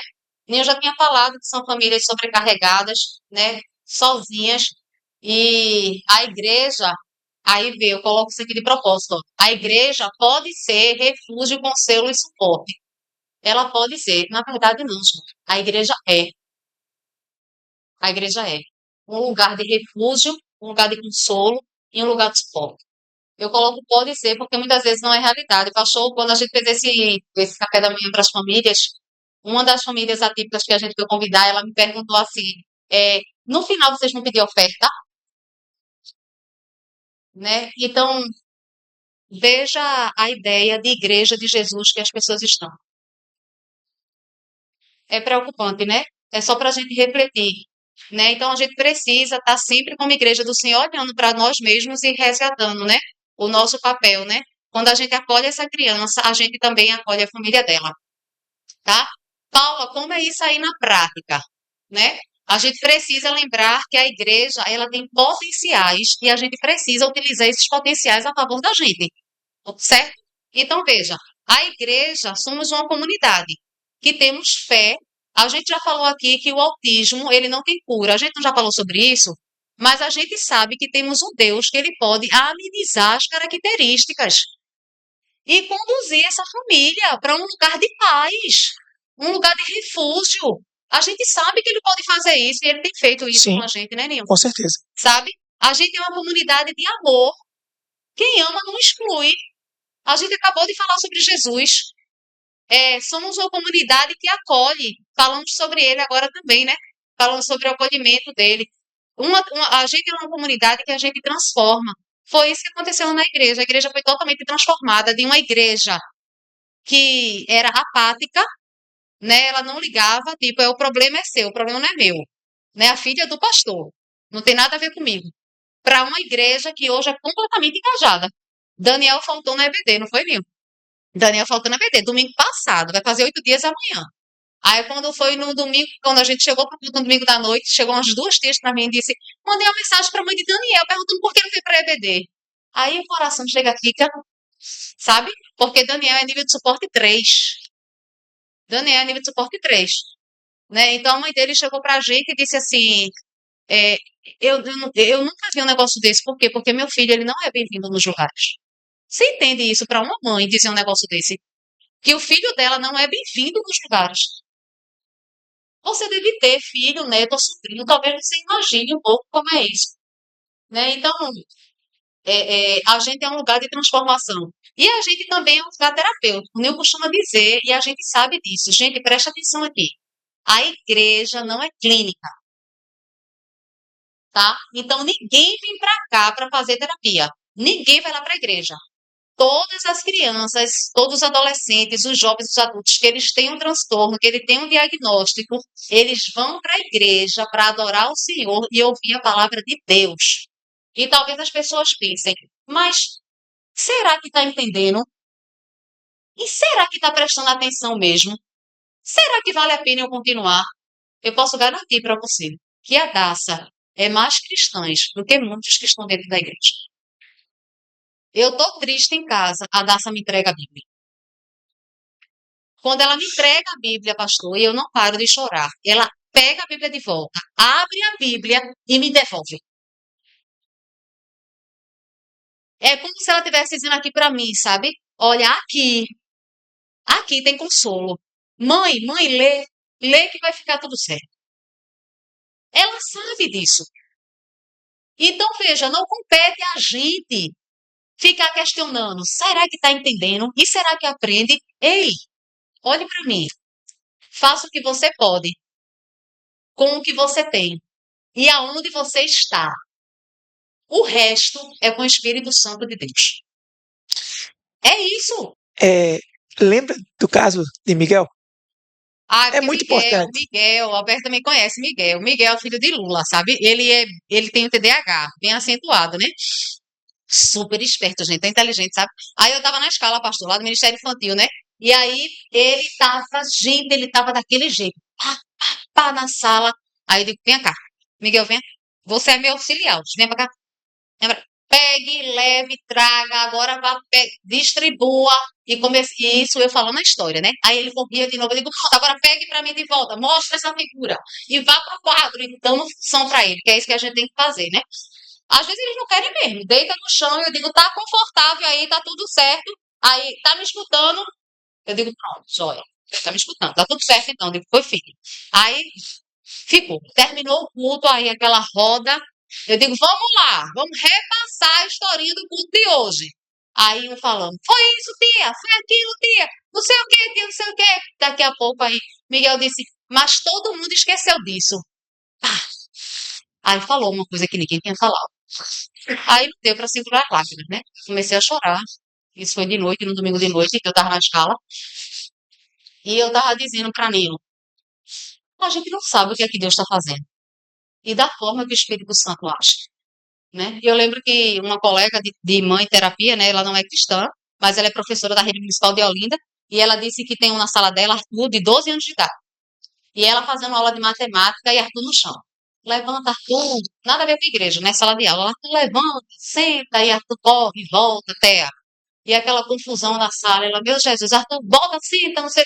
Aí ela fala, terminei, coloquei 4 operações no quadro e pedi para eles fazerem. Daqui a pouco Arthur se levanta, pega o piloto de cima da minha mesa, vai pro quadro e resolve a operação. Resolve uma das operações. Ela disse, em hipótese alguma, eu não vou mentir, Paulo. Em hipótese alguma, imaginei que sequer ele estava prestando atenção no que eu estou falando. Que dirá entendendo o que eu estava explicando. Então vocês entendem o que eu estou querendo dizer? Que assim, não adianta a gente colocar numa caixa e tentar entender e tentar. Não, gente, a gente tem que fazer aquilo que o Senhor nos chamou para fazer. Pregar o Evangelho, amar, acolher, receber e esperar que o Espírito Santo continue trabalhando. Eu não trouxe a foto dele aqui, pode adiantar, por favor. Tem um. Como é o sobrenome de Jason? Eu lembrei de professor da Universidade de Cluj. Enfim, eu posso depois mostrar para vocês. Mas é o seguinte, ele tem 37 anos de idade, até 11 anos ele não era oralizado, não falava nada, foi alfabetizado com 18 anos de idade. Gente, isso é real, tá? Se você entrar lá no site e colocar o nome dele, Jason, vou só lembrar do sobrenome dele, na Universidade de Campos, Alto não, né? eu não lembro não, enfim. Ele tem 37 anos e hoje ele é professor titular da universidade. Ele é doutor em sociologia. Ele foi alfabetizado com 18 anos de idade. Com 11 anos começou a falar as primeiras palavras. Então, em nome de Jesus, eu peço a você, não coloque dentro de uma caixinha, não. O diagnóstico não é destino. Isso é o que a gente está vendo hoje. Mas o nosso Deus já está no amanhã. Ele sabe de todas as coisas. Como igreja do Senhor, a gente precisa amar, acolher, receber, tratar dessa família para que não vire estatística de filho de pais separados, para que não vire estatística de uma mãe que se suicidou, para que não vire estatística de um pai que pulou pela janela, para que não vire estatística. A gente não quer que vire um número, mas que a gente seja fonte de bênção, um farol de Deus na vida dessas famílias. Ah, o que vai acontecer? Não com isso não, hoje, né? Pronto, e aí o que é que a gente tem? A gente tem os espaços, a gente tem os ministérios, a gente tem a missão, lá é a missão da nossa igreja, amar, servir, mudar. Então nós temos várias coisas que a gente, na prática, pode utilizar a igreja como fonte desse canal, ser esse farol para essas famílias. Utilize os espaços, você tem os ministérios, corpo diaconal, infantil, jovem, adolescentes, vai ter culto de mulheres, essa mãe atípica, ela nunca consegue ir junto os adolescentes, criatura, e diga, olha essa criança 2 horas enquanto a mãe vai estar nesse culto de mulheres, para que ela respire fundo, para que ela tenha um momento para fazer isso. É o ministério, é a igreja trabalhando de forma homogênea, né? Pode ir. Paulo, como é que isso acontece? Vê só, a gente precisa de treinamento e capacitação. Hoje a gente está tendo uma palestra. Estava fazendo um pastor no final de semana passada, a gente estava no interior de Pernambuco fazendo uma capacitação. Foi diferente. A gente ficou lá umas 3 horas e a gente estava falando para terapeutas, psicólogos, fisioterapeuta, não foi livre, foi voluntários, mas a gente estava fazendo uma capacitação. Foi totalmente técnica, entende? É diferente aonde está palestrando. Quando é que eu começo a fazer isso? Você começa ontem, tá? A gente precisa começar rápido a acolher essas famílias. Quantos eu vou precisar, Paula? E quem? Quem for voluntário. E quantos? Trabalhe com o que você tem. Tá? O que a gente sempre fala é o seguinte: isso aqui é lá no Ministério Infantil. Aí o que acontece? Veja, essa pessoa que tem uma seta aqui, ó, a gente sempre fala, a gente fala isso treinamento na capacitação, que é uma sombra, tá? Porque existem crianças, pronto, a nossa filha, ela não precisa dessa sombra quando ela está no Ministério Infantil. Ela consegue compreender bem os comandos e participar. Tem outras crianças, tipo Daniel, lembra do Daniel, nível de suporte 3? A gente não pode deixar ele sozinho. Então, além das tias das escalas, a gente precisa de uma sombra para ele. A sombra é sombra mesmo. A gente vai deixar ele para outras crianças, mas aí ele foi, a gente vai. Ok? E aí, Aí ele senta, a gente fica só observando. e aí imagina se chegarem 10 crianças dentro do transtorno. A gente vai precisar de quantas sombras? Se for nível de suporte 3, 3. a gente quer que nenhuma sombra trabalhe, mas a gente precisa que todo mundo esteja disponível. Então imagina agora a escala do departamento infantil, né? Por isso que a gente precisa do Que investimento. todos os ministérios estejam engajados. E aí também a igreja vai ver, né? Se essa criança precisa ou não de sombra, como eu acabei de falar. A Dacinha não precisa, né? Daniel precisa. Então a gente vai ter esse filtro para saber. Pode ir. Tá? Questões comportamentais, que são perguntas que fazem muito pra gente. Paula, a criança grita, a criança desorganiza, que é o tempo que a gente utiliza, tá? Ela teve um comportamento inadequado, ela teve um comportamento disruptivos, são linguagens que a gente utiliza. É porque ela teve uma questão comportamental. Aí você nunca mais vai esquecer desse nome aí, ó, seta. Ela só vai desorganizar por alguns desses motivos. Ou ela teve uma sobrecarga sensorial, ou ela está tendo uma fuga de demanda. O que é isso? Ela não quer fazer. Ela não quer participar, ela não quer estar ali, ela não gosta da pessoa que está. Acontece alguma coisa, tá? Por alguma questão de tato. Então, veja, ela não está se sentindo bem com aquela roupa, já saiu de casa com aquele sapato machucando, o pompom está prendendo demais o cabelo, ela está com alguma questão que a gente não está conseguindo medir. E aí ela pode se organizar. Ou então, ela só quer atenção. É aquela criança que ela vai lá, ela pega o copo da tia. Aí ela derruba a água. Ela quer atenção. até ela se desorganizar, ok? A gente poderia falar de ponto a ponto disso aí, mas também são questões bem específicas para a gente falar. Mas todas as vezes que você vê que uma pessoa com diagnóstico, ela está em crise, vai entrar em crise, se desorganizou, muito provavelmente bater no martelo é uma dessas questões, principalmente essa questão de sobrecarga sensorial, certo? Pode ir, por favor. Ó, a inclusão é um processo, gente. Veja, a gente precisa perseverar. Então, a primeira vez que a criança vem na igreja, que a família vem na igreja, a criança não, a pessoa, que essa família vem para a igreja, a gente não faz inclusão da primeira vez. Inclusão é um processo. Lembra que foi que eu falei? A gente ainda está conhecendo o Daniel, não foi isso que eu falei? A gente ainda está conhecendo a família. Então, ele tinha desorganizado umas 3 vezes. A gente não tinha entendido porque ele tinha desorganizado. Aí a gente desce. Paula, vem aqui. O pastor está pregando. Não, o pastor está livre. Pastor, vem dar uma olhada. E aí a gente vai fazendo isso. E uma coisa que é importante: utilizem quem vocês têm na igreja. Paulo, o que é isso? Veja quem é: pedagogo, fisioterapeuta, terapeuta ocupacional, educador especial, né, Celso? É Celso que parece, Celso é educador especial, né? Veja as pessoas que têm competência técnica e chame para junto mesmo. Pastor, a liderança. Por quê? Porque a gente vai pegar essas pessoas que têm um pouco mais de conhecimento para poder estar ajudando e orientando a gente naquilo que tem que fazer. Então a igreja precisa perseverar, porque não vai acontecer assim do dia para a noite, não. É, isso aqui foi o tema desse ano, ó. Porque todo ano no mês de abril tem um tema que eles lançam, e aí esse ano foi a informação que está ali em cima da lâmpada. Ela gera empatia e a empatia gera respeito, tá? E aí a gente precisa sempre lembrar que toda vez que a gente faz inclusão, a gente está dando testemunho sobre o reino de Deus, tá? A gente colocou isso para vocês. Pode. Agora, eu quero só falar uma coisa aqui para a igreja que eu acho importante. A gente já está finalizando, queridos. Vejam só, prestem atenção aqui em mim. Vamos lá. A gente está falando sobre inclusão. E aí eu preciso falar para vocês o seguinte, certo? A gente faz inclusão com responsabilidade e com respeito. A gente não vai fazer inclusão de qualquer jeito. Fala, o que está querendo dizer? Vou contar para vocês uma história, pastor. Veja, lá na igreja, nós recebemos uma mãe, tá? Ela não é da nossa igreja. Nós temos muito essa característica de receber famílias de outras igrejas para gabinete, né, Ninho? Para Isso. isso, enfim, as pessoas conhecem a nossa família, a nossa história e vão lá. Aí, ok, ela do Ibura, certo? E aí, essa mãe, presta atenção, todo mundo aqui. E aí, essa mãe, ela foi lá na igreja, ela do Ibura, com o filho dela. O filho dela, 6 anos de idade, nível de suporte 3. Eu posso quase que afirmar que, além do autismo, ele tem TOD. E aí, o que que acontece? Depois da EBD, que a gente marcou depois da EBD, né? Todo mundo foi embora, ficaram os dois irmãos com a gente, acho que o seu Del e Lula estavam lá. E o pessoal que tava montando a ceia, né?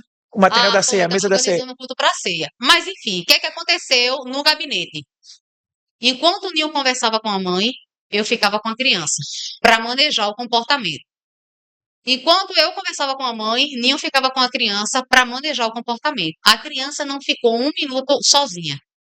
Essa criança, só quem conseguia manejar o comportamento dela era eu e Ninho. Porque a gente tem um curso específico de manejo de comportamento para não machucar a criança. Aquela criança que gosta de bater, aquela criança que gosta de puxar, então eu não posso pegar de qualquer jeito. Eu tenho que saber lugares específicos, onde pegar no pescoço, onde segurar nos braços, para não machucar essa criança. Então, a gente tem um curso específico para isso. Então, durante todo o gabinete, nós dois que ficamos lá. E uma das falas da mãe foi a seguinte, né? Eu não aguento mais. Eu não aguento mais.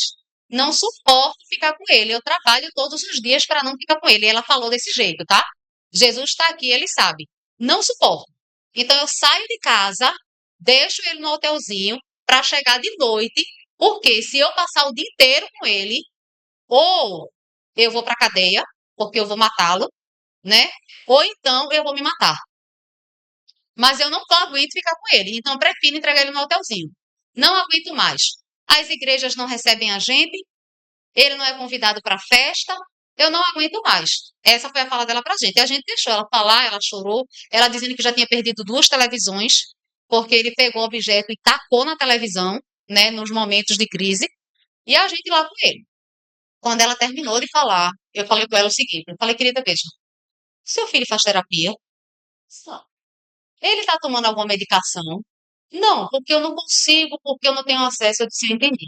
Eu disse, veja só, o seu filho, ele tem autismo nível de suporte 3, tá? E eu acredito que ele tem alguma outra comorbidade. Durante esse tempo que a gente está aqui, eu e o pastor que conseguimos manejar o comportamento dele. Mas nesta igreja, na Igreja Batista da Estância, não tem ninguém com competência técnica para ficar com seu filho.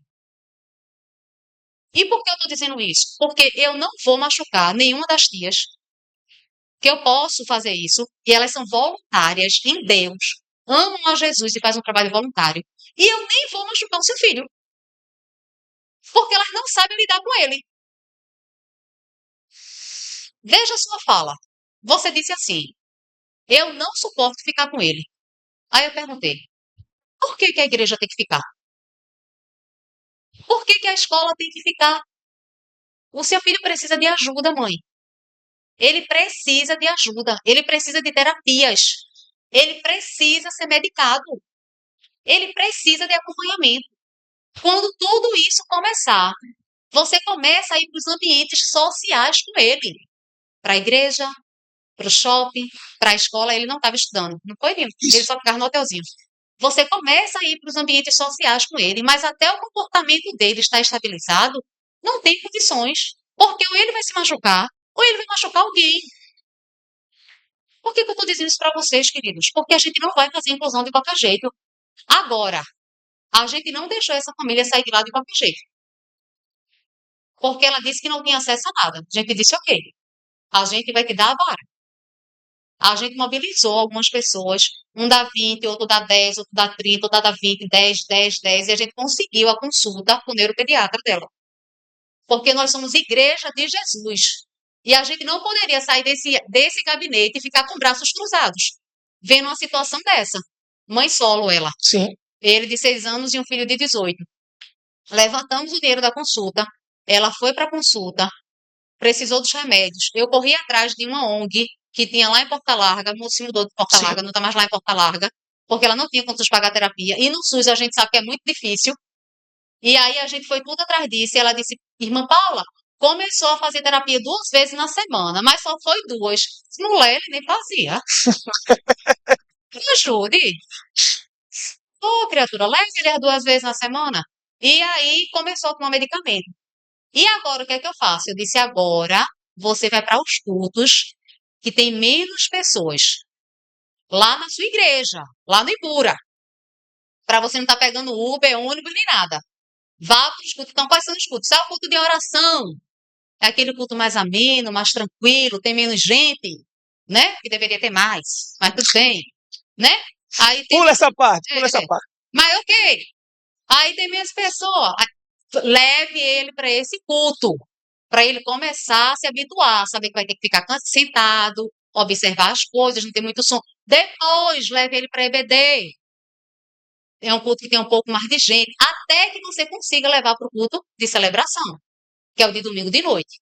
Muita gente, música, muita informação, muitos estímulos. Vocês entendem? Então, são 2 coisas que eu quero que a gente quer passar para a igreja. A gente não vai incluir de qualquer jeito. Se eu estou vendo que tem uma criança, um adolescente, um jovem que não tem condições de ficar e nem tem gente capacitada na minha igreja para ficar, a gente não vai, gente. Agora, a gente vai deixar essa família de qualquer jeito? Jesus não faria isso. Jesus não faria isso. E é sempre aquela coisa. Se fosse você, o que é que você queria que fizesse pela sua família? Né?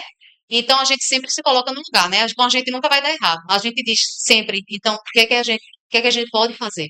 Com o que a gente tem e onde a gente está. É isso aqui, né? E hoje eles estão lá nessa ONG, né? Ele estava tomando medicamento, ela até me disse que trocaram o medicamento dele. Enfim, vocês entendem isso?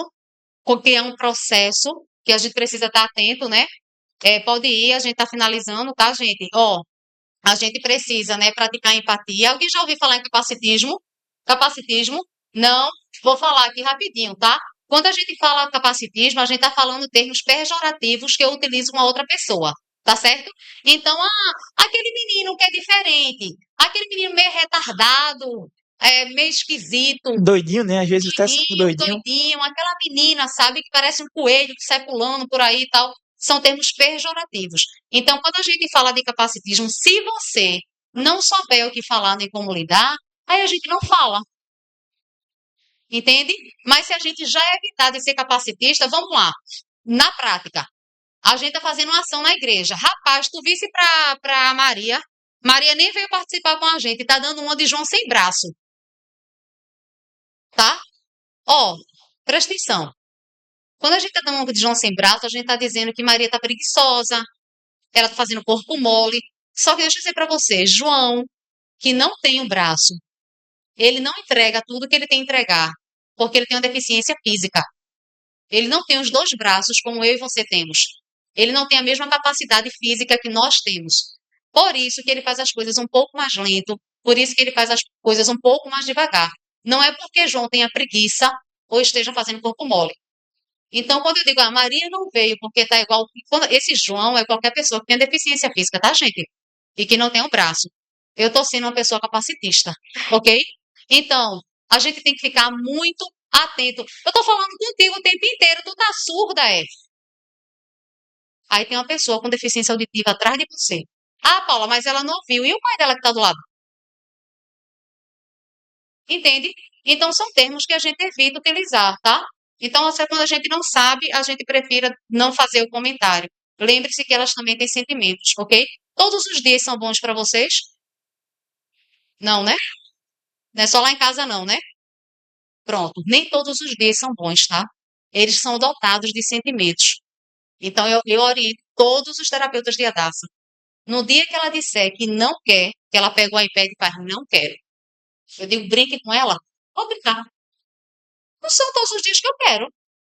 Né? Ele diz para mim, né, que ele trabalha fora, né, tava conversando com o pastor, ele ainda trabalha fora, a gente não é 100% do ministério, aí tem dia que ele liga para mim e diz, que foi, né? Aí ele diz, desliguei o computador 3 horas da tarde e fiquei fazendo nada. Eu digo, Larguei. eles larguei, estou extremamente cansado, não processo mais nem de informação. Eu digo, pois é. Aí veja, aqui comigo, ele pode fazer isso, por quê? Porque ele se autorregula e gerencia o sentimento. Não é o que acontece com a típico.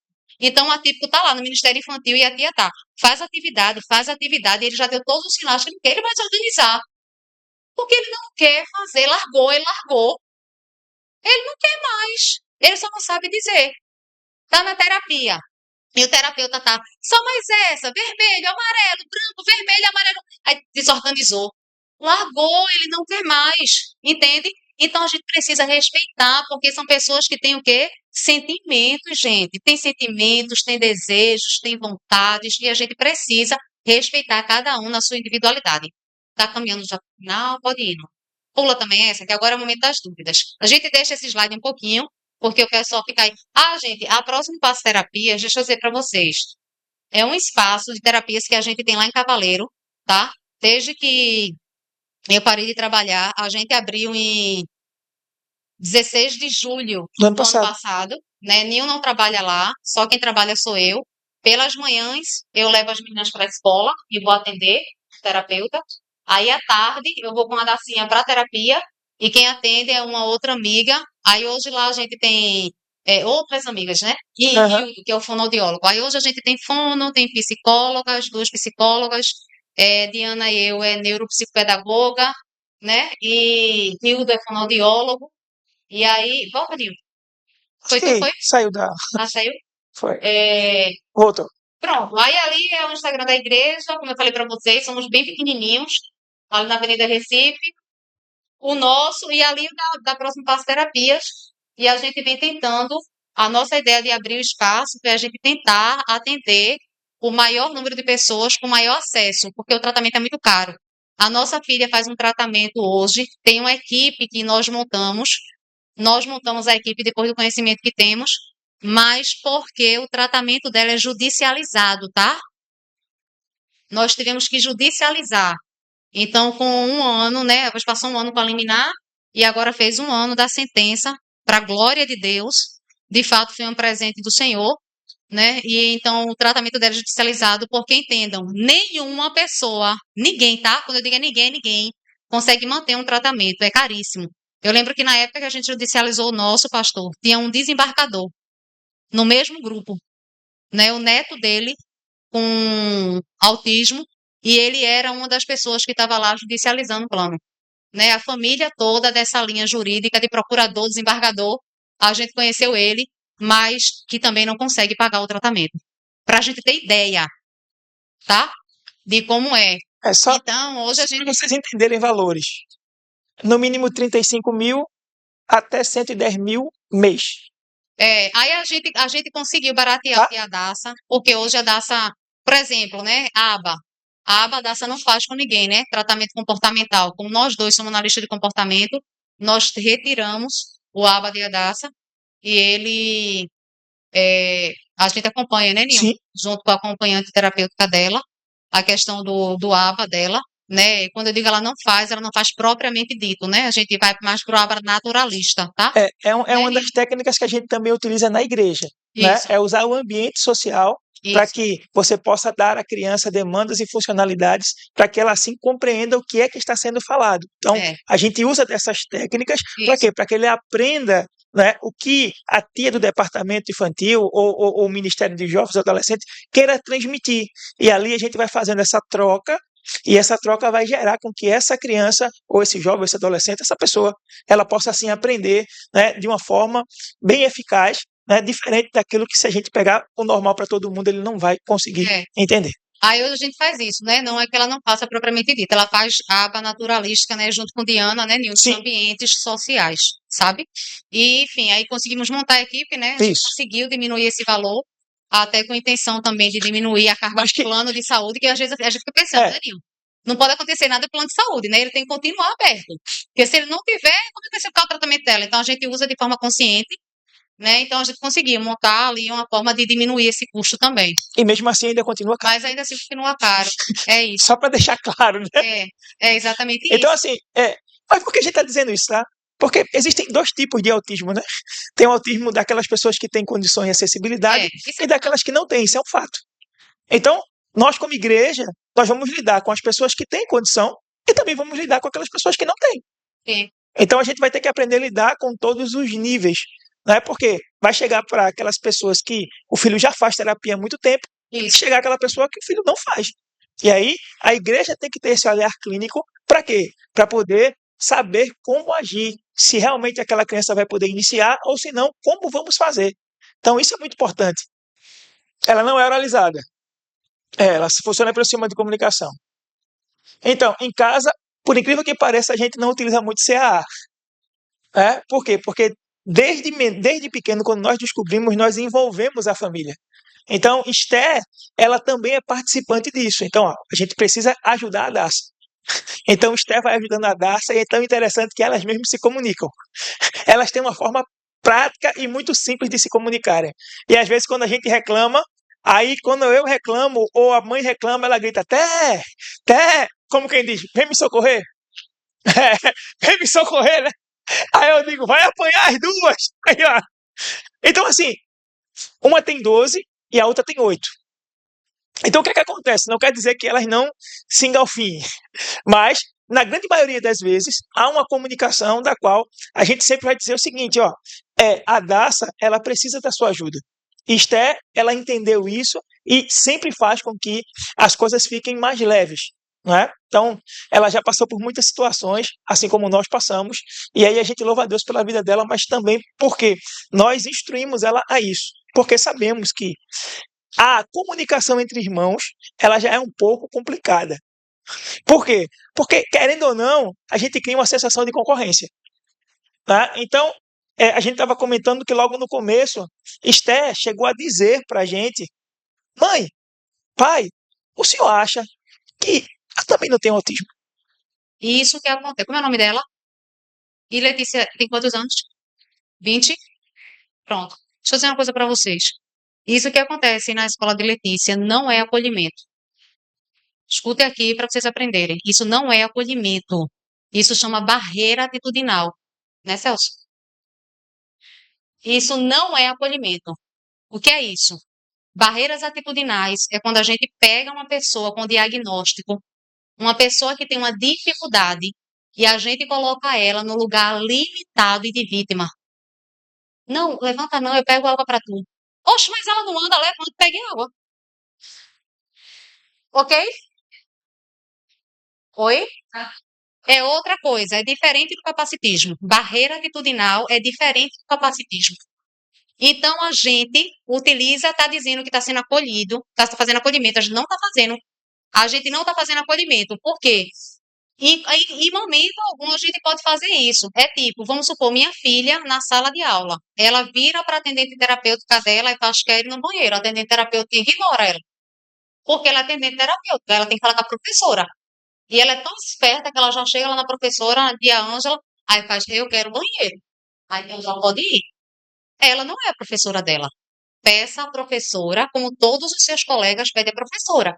Então, o nome disso, Carla, o nome disso, meus queridos irmãos, se chama barreiras atitudinais. O nome já está dizendo, são barreiras, certo? E de atitudes que a gente coloca frente a pessoas que têm alguma deficiência, que têm algum diagnóstico.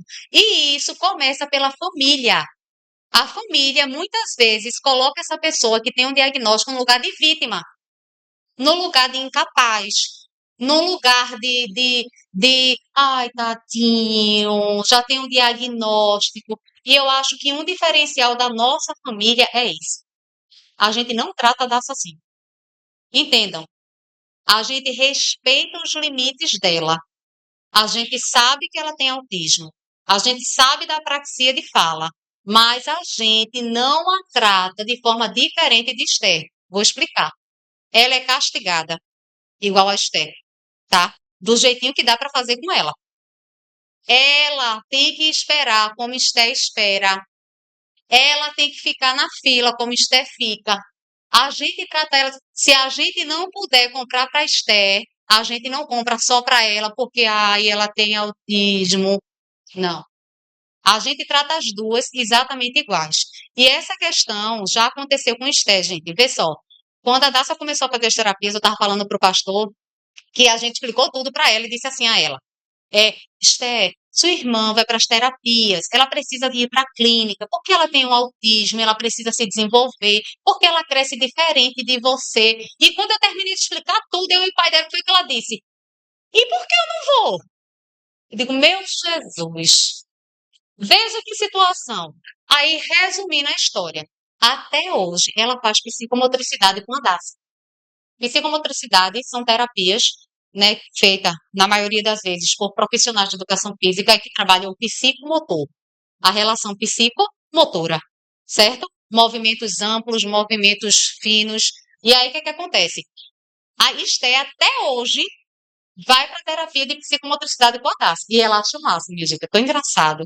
Porque tem um monte de pessoas atípicas, mas assim, ela gosta de estar ali, passando naquele meio, ela aprendeu a lidar com isso.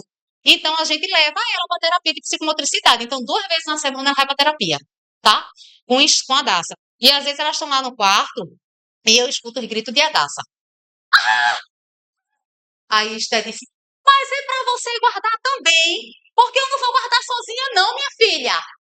Ai, isso eu tô escutando da cozinha, né? E aí eu tô lá nos pratos, eu digo, não vou. E a Daça, aí eu, Esté, você pode gritar, mas você não brincou? Pois guarde, tem que guardar duas. Eu não me meto. Eu digo, só vou lá se sair lágrima, né? Eu só chego se chorarem. Mas até chorarem eu continuo na cozinha. Por quê? Para elas se resolverem e para Esté perceber que a Daça ela não é tipo melhor do que ela. Agora, o que fica claro para a Esté é que a Daça é diferente dela e que precisa de ajuda. E que pelo fato dela precisar de ajuda, ela tem um pouco mais de atenção. Ponto. Não tem como ser diferente. Né? E é isso que a gente foi trabalhando com ela ao longo dos anos. Mas não tem nada a ver com amor. Então, por exemplo, chegou o aniversário, a gente sabe de Esté antes, o dia da Daça é 15 dias depois. A gente faz para a Esté o que sabe que vai entregar para a Daça. Então, esse ano, elas estudam em escolas da prefeitura do município de Isso. Recife, as duas. E aí, por incrível que pareça, elas vão estudar em escolas grandes e pequenas, de bairro, de nome, e a gente sempre teve muito problema com a Daça, e esse ano a gente está indo muito bem na prefeitura do Recife, para a glória de Deus. E aí eu disse assim para ela, né? Eu disse assim, Nil, a gente precisa fazer uma festinha para os coleguinhas de Hadassah, né? Porque geralmente eles são mais carentes, assim, sabe? Aí tem uns amiguinhos que são de abrigo e tal. Eu falei, Nil, mas eles são tão queridos com a Hadassah. Vamos fazer, combinar com a escola de fazer uma festinha bem bacana lá esse ano, que é em setembro. Aí ela estava perto, Esté, né? Ouvindo tudo. Isso foi essa semana agora. Aí eu disse, eu estava pensando da gente cantar o parabéns para a Esté lá naquele pula-pula que tem ali. O que é que tu acha? Não sei o quê. Se, eu vou amar. Você vai gostar mesmo. Vai ser incrível. E para dia eu já estava pensando assim, vocês entenderam? Então a gente tenta não deixar a ponta solta. A gente disse que queria fazer uma festinha na escola para a Daça, porque eles estão indo muito bem com ela, que é uma forma da gente abençoar a vida de todo mundo, mas aí na outra hora a gente já agarra aqui. Diz, tem um pula-pula, que elas gostam de só de ir nesse pula-pula, sabe? Você faz elas aguentam passar 30 minutos aquele negócio. Aí tem bola, tem elástico, não sei o quê. Aí assim, mãe, vai ser outro, não sei. Da Daça tu também não vai gostar. A gente queria que vocês vissem ela com a Daça. É impressionante, pastor, porque ela não considera o diagnóstico. É tão interessante, Alberto sabe delas duas, né? Termina o culto lá e uma corre para frente, outra corre para trás, aí às vezes a Daça se molha, aí vai mostrar a Esté e fica, molhou, molhou, molhou, Esté, você já vi que molhou, tá bom, a Daça. Você já mostrou 3 vezes que molhou. Aí eu digo, daqui a pouco a Daça vai, pega o negócio, puf, na roupa dela, aí eu... E aí eu deixo, sabe, vida que segue, para que elas entendam que, assim, são irmãs, elas brigam, tem hora que a Esté não tá afim, tem hora que ela tá afim, ela acorda Esté, a Esté grita, mamãe, a Daça nem acordou. Digo, levanta, amor, tá na hora, vem. Entendeu? Uma vez. Então, eu vou tentando, a gente vai tentando, né, Ninho? Fazer isso e ocupa muito tempo de Esté. Ninho leva a Esté para a empresa, uma vez na semana, quando está na empresa. Então, assim, ela se sente super útil. Então, a gente vai encontrando. Porque, gente, deixa eu dizer um negócio para vocês. O diagnóstico não é fácil para ninguém. Eu achei que eu ia morrer. Eu achei que eu ia morrer. De verdade. A gente está finalizando. É, eu achei que eu ia morrer. Eu nunca pensei em tirar minha vida. Porque eu amo Jesus e eu creio no céu como esse ar que eu respiro. Então, tirar minha vida nunca foi uma opção. Mas eu pensei que eu ia morrer. Então, o diagnóstico não é fácil para ninguém. Escute aqui, olhe para mim, veja. É como se você tivesse planejado ir para um lugar e você vai para outro. A gente engravidou e a gente idealiza, aquela menina nasceu com cabelo lisinho, de franjinha, e aquelas tiaras, e você vai crescendo bebezinho, e aí vai dar tudo certo, tão esperta, vai puxar o pai, vai ser pastora, ou a mãe vai ser química, e a gente faz aquela festa toda. Aí daqui a pouco a vida faz assim, ó. Não é 360 não, porque 360 vira pro mesmo ponto, é 180. É de cá para cá. Você comprou uma passagem para a Itália, você fez todo o roteiro para ir para a Itália, você conhece todas as comidas italianas, você fala italiano muito bem. Você se organizou, a indústria estava esperando para você trabalhar na indústria italiana. Você desembarca no aeroporto em Tóquio. Só que não tem passagem de volta. Você não sabe onde vai dormir, porque sua estadia era para a Itália. Você não sabe como vai comer, porque você não fala japonês, você fala italiano. Você não sabe o que vai fazer a sua vida para ganhar dinheiro, porque a indústria era lá na Itália, né, japonesa. E você não vai voltar. Você não vai voltar. Não tem essa opção de voltar. Ela não existe. Você vai ficar lá. A família vai ficar lá. Então, o que acontece? Você morreu. Porque essa criança que você idealizou, ela não existe. Essa criança que esses pais idealizaram, ela não existe. Foi-lhe entregue uma outra criança. E por quê? Como a gente ama Jesus, a gente acredita na soberana vontade dele. Ele permitiu. Nós não temos autismo, na nossa família não tem. Nós sempre nos cuidamos muito bem, não bebemos, não tivemos nenhum tipo de infecção, não tomamos, que era sempre as perguntas. Como as pessoas sabiam que a gente é cristão, somos casados há 17 anos, agora vai fazer. É. E aí, enfim, né? Então os médicos sempre pensavam, teve infecção urinária? fez muitos anos exames de imagem, pode ser, né, ressonância magnética, raio-x, não fuma, não bebe, a gente corre, né, a gente é corredor amador, quem correr aí, ó, manda um zap pra gente se encontrar e correr juntos, domingo tem corrida, né, Nil? De amanhã a hoje. Se Deus quiser. A gente faz artes marciais também.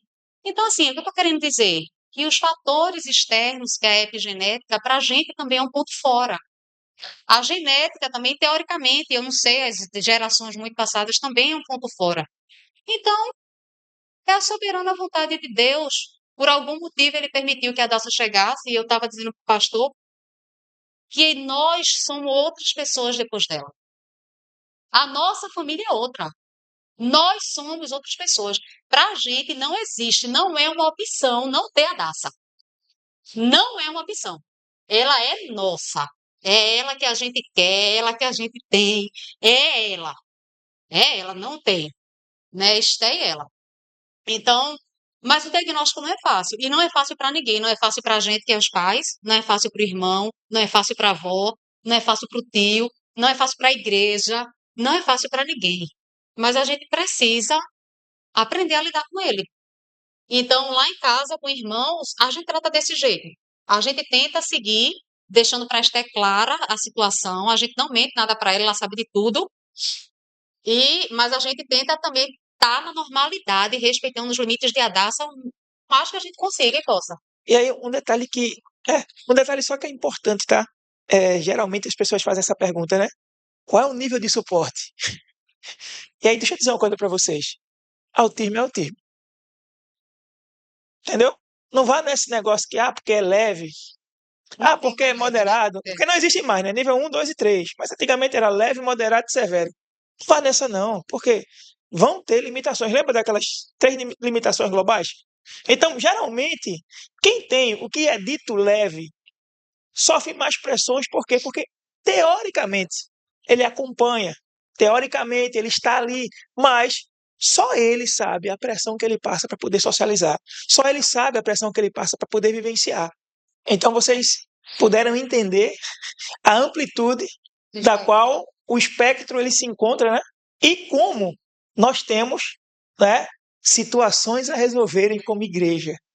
Por quê? Porque a inclusão ela começa ontem. Né? Então, a nossa intenção hoje é para que cada um de nós possamos sair daqui pensando: e agora? O que é que eu vou fazer com todas essas informações? Qual vai ser agora o meu posicionamento? Será que eu vou guardar e vou dizer assim, foi só mais uma palestra ou não? Eu quero ser aqueles que fazem a diferença. Eu preciso ser aqueles que vão fazer a diferença na vida de uma família que está sobrecarregada e que precisa de um auxílio. Então eu vou ser aquele que vou me voluntariar para poder fazer essa diferença. Então é isso que a gente gostaria que vocês refletissem e pudessem transmitir às outras pessoas que não puderam estar aqui. Porque é um pequeno passo para uma grande obra que o Senhor tem a fazer, não apenas aqui, mas por onde vocês passarem. Então, as crianças, ela falou assim, algumas crianças a gente vê na igreja. Esse número é muito baixo ainda, tá? Autismo, síndrome de Down, crianças com surdez, a gente tem que se perguntar. Paralisia cerebral. Porque a gente tem os números e os números são altíssimos, certo? Antes a gente só tinha a estatística americana, mas saiu o censo agora, né? Então, são 2 milhões, né? Isso. A 2 milhões e prevalência é 1 para 38. Uma a cada 38 brasileiros, um é diagnosticado com autismo. Aí a nossa pergunta é: cadê essas pessoas? E o que acontece? Também estava falando para o pastor o seguinte: que os que são adolescentes, a gente agrega ao diagnóstico questões psicossomáticas, como depressão e ansiedade. Por quê? Porque eles não se enquadram nesse padrão da sociedade. Então, o trabalho fica mais difícil ainda para a gente fazer. Entende? Então, veja. Respondendo a sua pergunta, eles estão em casa. Eles não vêm, eles não saem de casa, não é só para a igreja. Entendeu? Inclusive, a gente acompanha adolescentes que, quando tem festa dentro de casa, eles vão para o quarto. Até se chegar gente na casa deles, eles vão para o quarto. Teve já, tá vendo? É desse jeito que acontece. Eles estão em casa porque eles se enxergam diferente, gente. É isso. Então, assim, eles estão em casa porque eles se enxergam diferente. É como se eles não atingissem o que a sociedade pede e aí eles se isolam ainda mais. Aí isso preocupa a gente, porque é exatamente nesse período, a época que a gente fala do suicídio. Eu trabalho com um menino de 14 anos de idade, toda semana a gente está junto, e uma das coisas que eu tenho trabalhado muito, essa questão comportamental, é a aceitação do diagnóstico. Porque ele vai ter que aceitar o diagnóstico. Então, trabalha a psicóloga com a questão da aceitação, e eu trabalho aqui do outro lado, questões comportamentais. Então, ele sabe. É, Vamos vocês percebem que se a gente ficar aqui, a gente vai vai ficar uma voar. vigília, né? Então, a gente agradece a todos. Agradece demais, minha gente. Contem com a gente, né? A gente louva a Deus pela vida do pastor, pela vida dos irmãos que estão aqui, como já foi dito, no sábado pela manhã. A educadora, né, que teve a iniciativa amada, que já tinha visto a gente. Então, a gente louva a Deus pela vida de cada um de vocês. Contem com a nossa vida, com a nossa Se família. precisar da nossa casa, a gente está à disposição. Tá, a gente tá junto. E eu gostaria que você é um pouco mais ousado. Eu gostaria que a gente desse as mãos. Mas como um grande círculo. Será que a gente conseguiria? Quando a gente está fazendo esse círculo, a gente está dizendo assim: eu me comprometo. Vamos tentar fechar? Então, é uma causa que deve ser abraçada por toda a igreja. Por isso que a gente está aqui de mãos dadas para dizer, se comprometer com essa causa e dizer que, dependendo de mim, Senhor, faz a tua vontade, que a gente possa fazer da melhor forma. E a melhor forma é se capacitando para poder ajudar. E eu gostaria que o pastor Deglison terminasse com essa oração e, ao final, a gente tem um coffee break aqui do lado. Santo e eterno Pai, aqui estamos, Senhor, com um coração quebrantado, mediante a tua presença, e te pedindo, ó Deus, obrigado.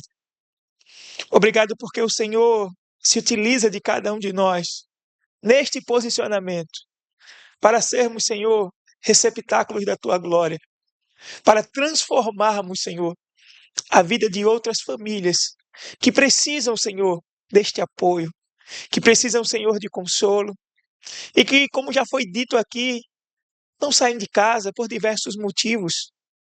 Te pedimos, ó Deus, que cada ministério aqui representado, que nessa manhã, Senhor, o Senhor possa estar conduzindo a vida, Senhor, de cada líder e que ele possa estar assim, Senhor, recebendo de Ti estratégias do alto e que possam, Senhor, se capacitar mais e mais para entender e acolher ainda mais, Senhor, essas crianças, jovens, adolescentes, homens, mulheres.